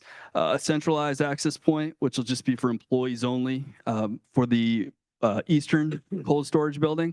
So passenger vehicles only at that central driveway, and then an egress-only driveway at the southern end of the property, which will again accommodate all truck traffic exiting the subject property, as well as employees from the building located along the western portion of the subject property. As Mr. Smith mentioned, we did prepare a traffic impact study. It was previously submitted to the borough. What that does is it provides a pre and post development analysis along the adjacent roadway network to determine if there'd be any detrimental traffic impacts as a result of the development of the subject property. To calculate the traffic that is expected to be generated by the proposed cold storage facility, we utilize data published by the Institute of Transportation Engineers. That's a national and state recognized standard for developing trip generation projections for a variety of uses. Something that's new to the data published by the ITE is they've broken out warehouse land use categories. In the prior addition to the trip generation manual, they just had one general warehouse land use category that we had to apply to all types of warehouses that we were proposing. Cold storage is actually its own dedicated land use category now. So they've studied existing cold storage facilities, and that's how they developed these trip generation projections, which are summarized on table 3, which is located on page 4 of our report. We provide a breakdown between the 2 buildings, the traffic associated with each one, as well as a breakdown between employee vehicle traffic and truck traffic associated with this development. You can see that the overall facility is projected to generate a maximum of 43 trips during the peak hour. So it's less than 1 trip per minute during those peak periods. As traffic engineers, we study the weekday, morning, and evening peak commuter hours as our critical hours to assess the impacts on the adjacent way network. The New Jersey Department of Transportation has set a threshold of 100 additional trips during a peak hour is what they term a significant increase in traffic. So the fact that this development is only going to generate 43 trips during a peak hour, it's less than 50% of that threshold of what would be termed a significant increase in traffic. So overall, not a significant traffic generator. We did analyze the proposed site access points, as well as the intersection with Red Oak Lane to confirm that there'd be acceptable operational conditions upon the development of this subject property. Those results are summarized on table 4, which is located on page 5 of our report. And again, both the site access points as well as the existing intersection with Red Oak Lane are going to operate at acceptable levels of service after the development of the subject property. As Mr. Bush mentioned, we do provide compliant parking from both an employee electric vehicle charging station and ADA compliance standpoint. In my review of the site plan and through consultation with Mr. Bush, we feel that there is adequate site access circulation to accommodate both the employee passenger vehicles, emergency vehicles, refuse pickup, as well as the delivery vehicles, which will be associated with the site. Mr. Smith, that's all I had for direct. I'd be happy to answer any questions that the board or its professionals had. Well, just before you do, I'd like to direct the board's attention to the CME report, the August 21st report, page 5. Second paragraph has the comments from CME. I'm going to read them. The proposed cold storage warehouse buildings are projected to generate 29 4 trucks entering trips and 7 trucks exiting trips during the weekday morning peak hour, and 6 trucks entering trips and 5 trucks exiting trips during the evening peak hour that are, quote, new to the adjacent roadway network. The nearby intersections of Journey Mill Road and Red Oak Lane, the proposed driveways are projected to maintain a minimum level of service B. You agree with that comment? I do. With new trip generated from the cold storage facility. Next paragraph, one sentence. The traffic generated from this site is projected to have minimal impact and no significant degradation in operating conditions to the adjacent street system from the construction of this project. And we certainly agree with that comment. We do. Okay, and that, by the way, is the great news about cold storage facilities. Compared to other types of warehouses, the level of traffic is. It's certainly from when you compare, as I mentioned, the fact that the IT has 5 warehouse land use categories now, cold storage generates the least amount of traffic of the 5 warehouse land use categories. So your typical warehouse would generate slightly more traffic. And then obviously, when you get into the upper echelons of the FedEx and UPS, Amazon type facilities, those generate substantially more traffic than what we're proposing this evening. Mr. Chase is available for questions. Any questions? Mr. Chairman, just a comment. Our office, our traffic engineers did an initial review of his report. We had asked for additional information, additional traffic counts. He provided that information. In our latest review, I think there's only 4 comments some minor striping revisions that are still required. So he's addressed all the traffic issues that we originally raised.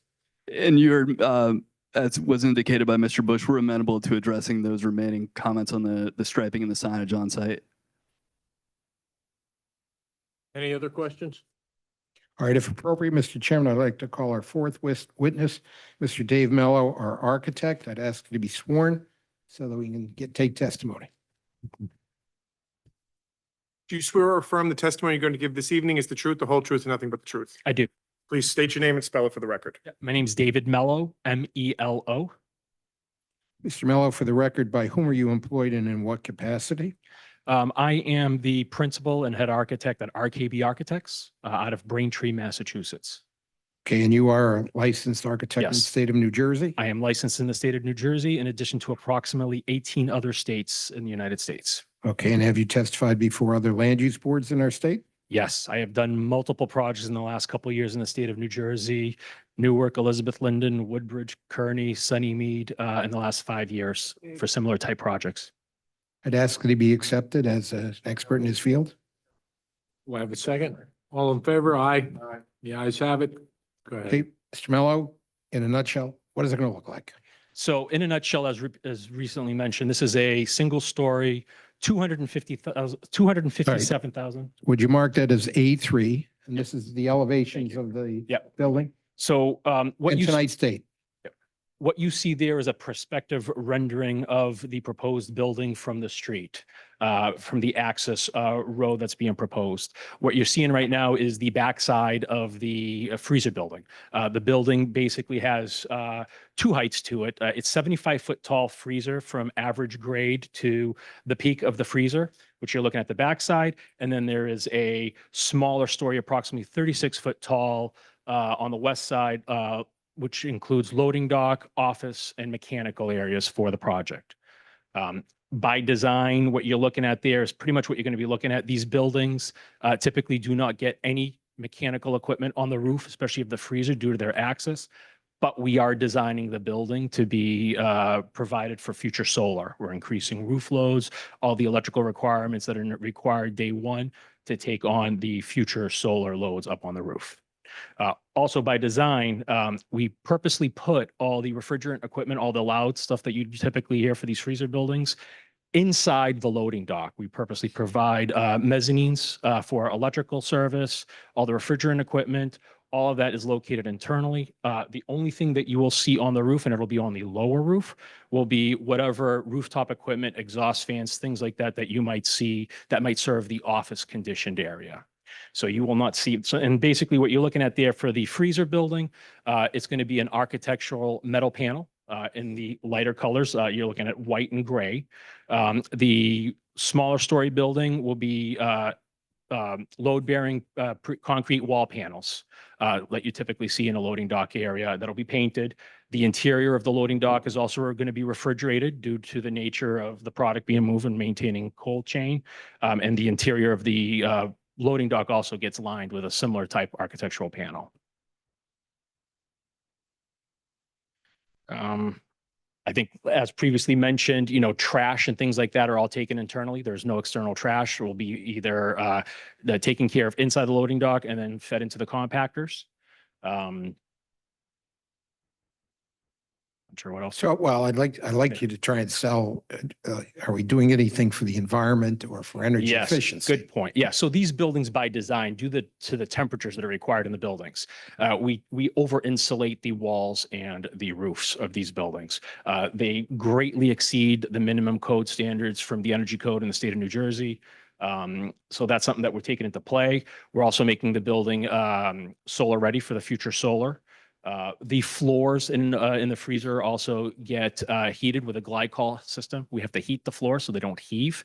The heat for that glycol is actually recaptured from the refrigerant equipment inside the freezer. So one system helps heat the other. And due to the height of the building, the 75-foot height that we're proposing, with these type of buildings, the taller the building, the more critical the refrigeration system comes. It actually becomes more energy efficient. So, you know, having this height also helps maintain the energy levels for the building for the refrigeration system. Great. Mr. Mello is available for questions. Any questions of the architect? Mr. Chairman, if I might, just one item.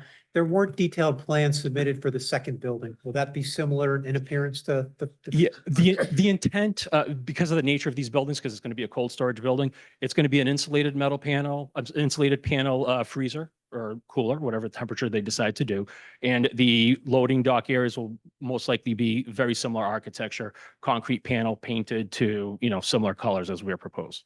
They'll look similar in style. Anybody else? All right, if, Mr. Chairman, if appropriate, I'd like to call our last witness, our anchor person, Jim Kyle, our planner. I'd ask to be called so he can be sworn and give testimony. Oh, not a problem. I'm going to get out of your way. Oh, okay. All right. Oh, do you have the, okay. Do you swear or affirm that the testimony you're going to give this evening is the truth, the whole truth, and nothing but the truth? I do. Just state your name and spell it for the record, Sure. please. First name is James, last name Kyle, Kyle, and it's Kyle McManus Associates in Hopewell, New Jersey. All right, so you're the redundant man here. Well, should I give him my qualifications? Okay, go ahead, press them. Because I have not appeared here before. Oh. So I have a Bachelor of Science in Environmental Planning and Design from Rutgers, which I received in 1996. Been a practicing planner for 25 years. Our office currently has about 24 municipalities that we represent as their consulting planner.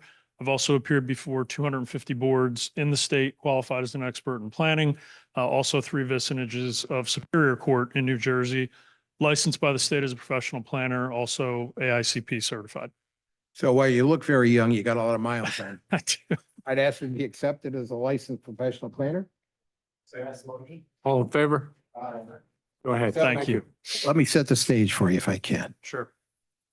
We don't need any variances. We don't need any deviations. This is a by right application. what the hell are you doing here? All right? So tell us why this is a grand slam out of the park home run for Saraville. Certainly. So I was retained by the applicant to review the planning issues associated with this proposal. So I've reviewed all the plans and materials that were submitted to the board. I've been by the site, looked at the operations that are proposed here as well, and reviewed, of course, the borough master plan as well as the redevelopment plan that's applicable to this area.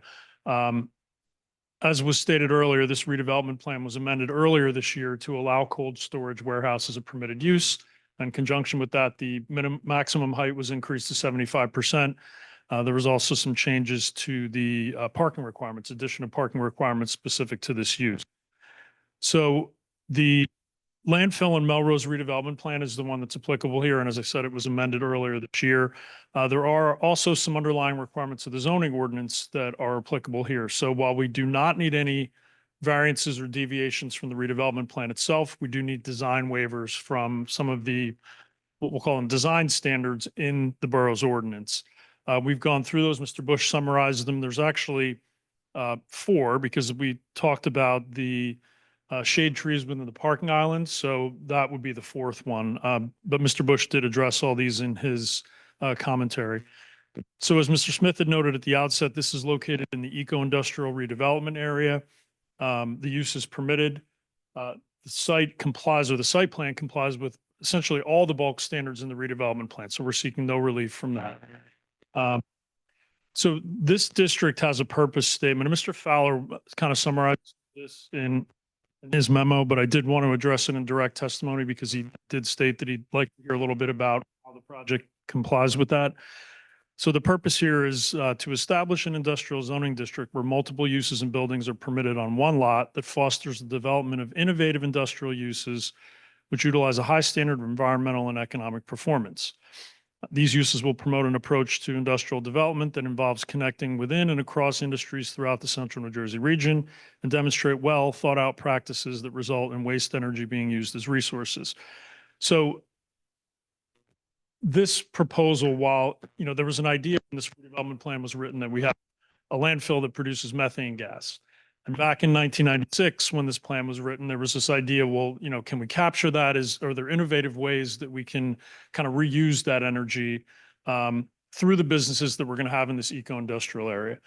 So to some extent, that has not been fully realized, but this business does tie in nicely to businesses within the region. So cold storage is, it's an in-demand use. As we've seen the industry, the transition with Amazon, now we have grocery delivery. Well, those groceries and those products have to be stored somewhere, and preferably somewhere within the market where they don't have to travel a great distance to get to different places. So cold storage users are trying to locate these strategically within regions so that they can have potential distribution points. This might be a different tenant. It might be someone that, has a manufacturing operation and then stores product here. But that's kind of the general idea. So this type of use is in demand. I recently worked on a project in North Jersey where it was a redevelopment plan, and this was kind of seen as an up and coming use in the warehouse industry, something different than a typical distribution center or just dry goods storage. So it does fit in that regard. The design standards, the purpose of those was to promote adaptive reuse in the RAEI district that recognizes existing environmental constraints, wetlands and floodplain influence, existing environmental cap and NJDEP remediation requirements, a need to improve existing infrastructure, and sustainable site design should address water quality and quantity issues, shared connections, and services. So as Mr. Bush had gone through, obviously we have a lot of constraints here, the primary one being the landfill. We're working through with the DEP to redevelop the site, lift it so that development that's here is compatible.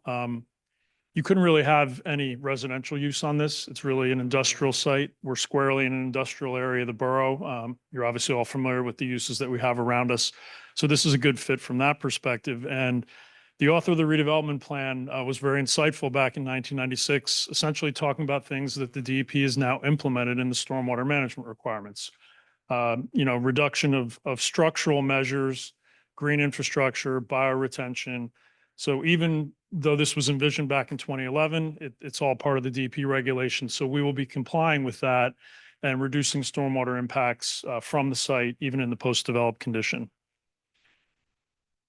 So just getting to the waivers that we need, as I said, the proposal largely complies. So we have the sidewalks along driveway aisles to the principal structure. As we've talked about, there will be new sidewalks on Journey Mill. We will work with your professionals to connect those sidewalks to the interior of the site, should anybody want to walk to the site. And then we'll add some sidewalks in areas in consultation with them. Maximum allowable grade, with the center driveway, and then shade trees in a limited number of parking islands where we have stormwater facilities that are underneath those parking islands. So the redevelopment plan does permit the board to grant waivers from design standards as long as they're within the general purpose and intent of the redevelopment plan.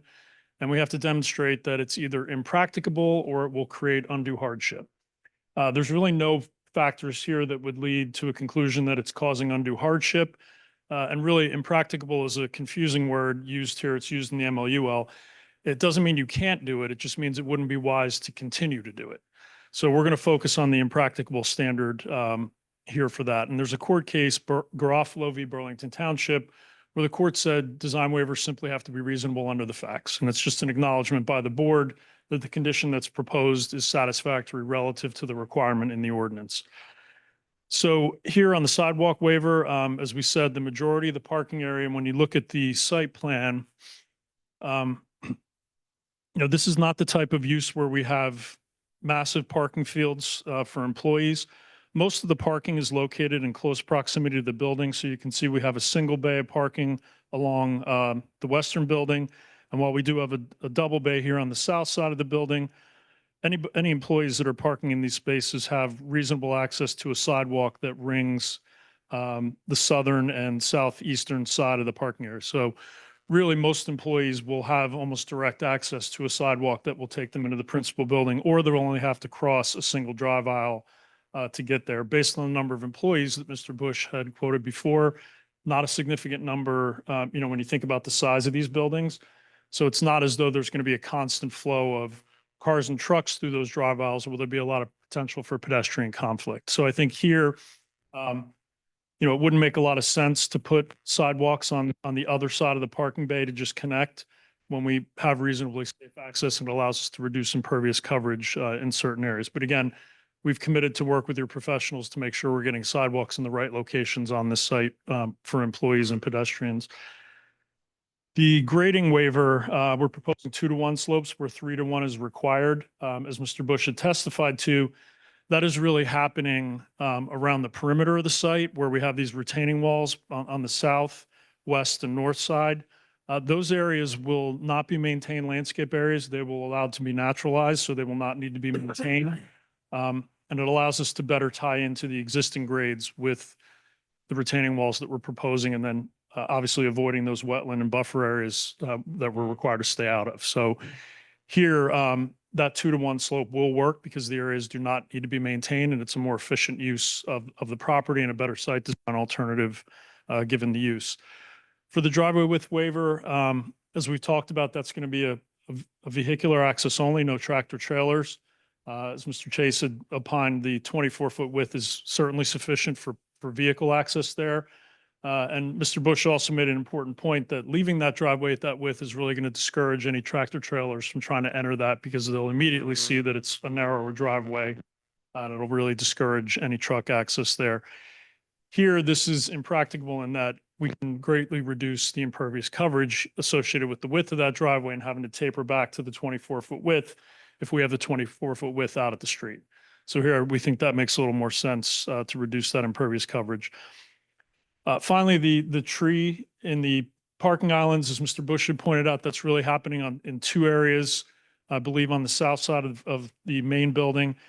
In those areas, we do have stormwater management features, so the planting of shade trees there and the roots would not be compatible and could potentially damage that infrastructure. So here it's impracticable on that basis, and we think it is warranted and makes sense. So, and again, it's only in those 2 very limited islands that we have at the front. As Mr. Bush pointed out, all the other islands do have shade trees in them.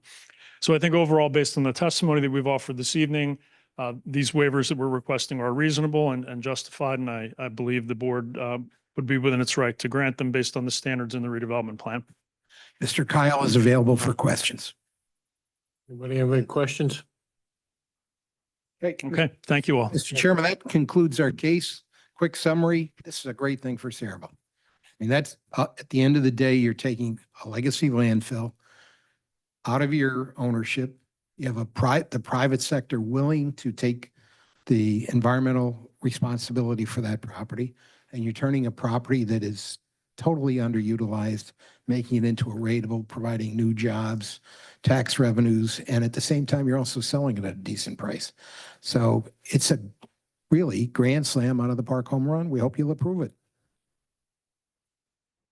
Make a motion to open up the public. All in favor? Any opposed? Anybody from the public like to speak on this matter? Anyone like to speak on this matter? Going once, going twice? Three. Motion to close, get a second, all in favor? What's your pleasure? Do I have a second? Second. I have a motion made and seconded to approve the application. Mr. Campbell. Yeah. Mr. Allegra. Yes. Ms. Larmen. Yes. Mr. Mueller. Yes. Mr. Shaw. Yes. Mr. Beluson. Yes. Councilman Zabrowski. Yes. Chairman Todd. Yes. Mr. Chairman, just a point of clarification. That does include the granting of the 3 waivers? Yes. Thank you. Thank you for your attention tonight and your courtesy. Thank you for succeeding in Saraville. Our pleasure.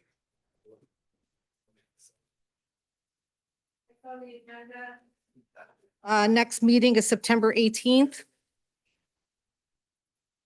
And it's not here, it's at Main Street. That's correct. At the Active Adult Center at 423 Main Street.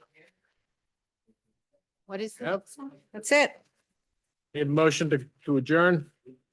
Of- Do I have a second? Okay. All in favor? Aye. Bye. Have a good evening. Thank you. See you next. Oh, yeah. Great job, fellas and ladies.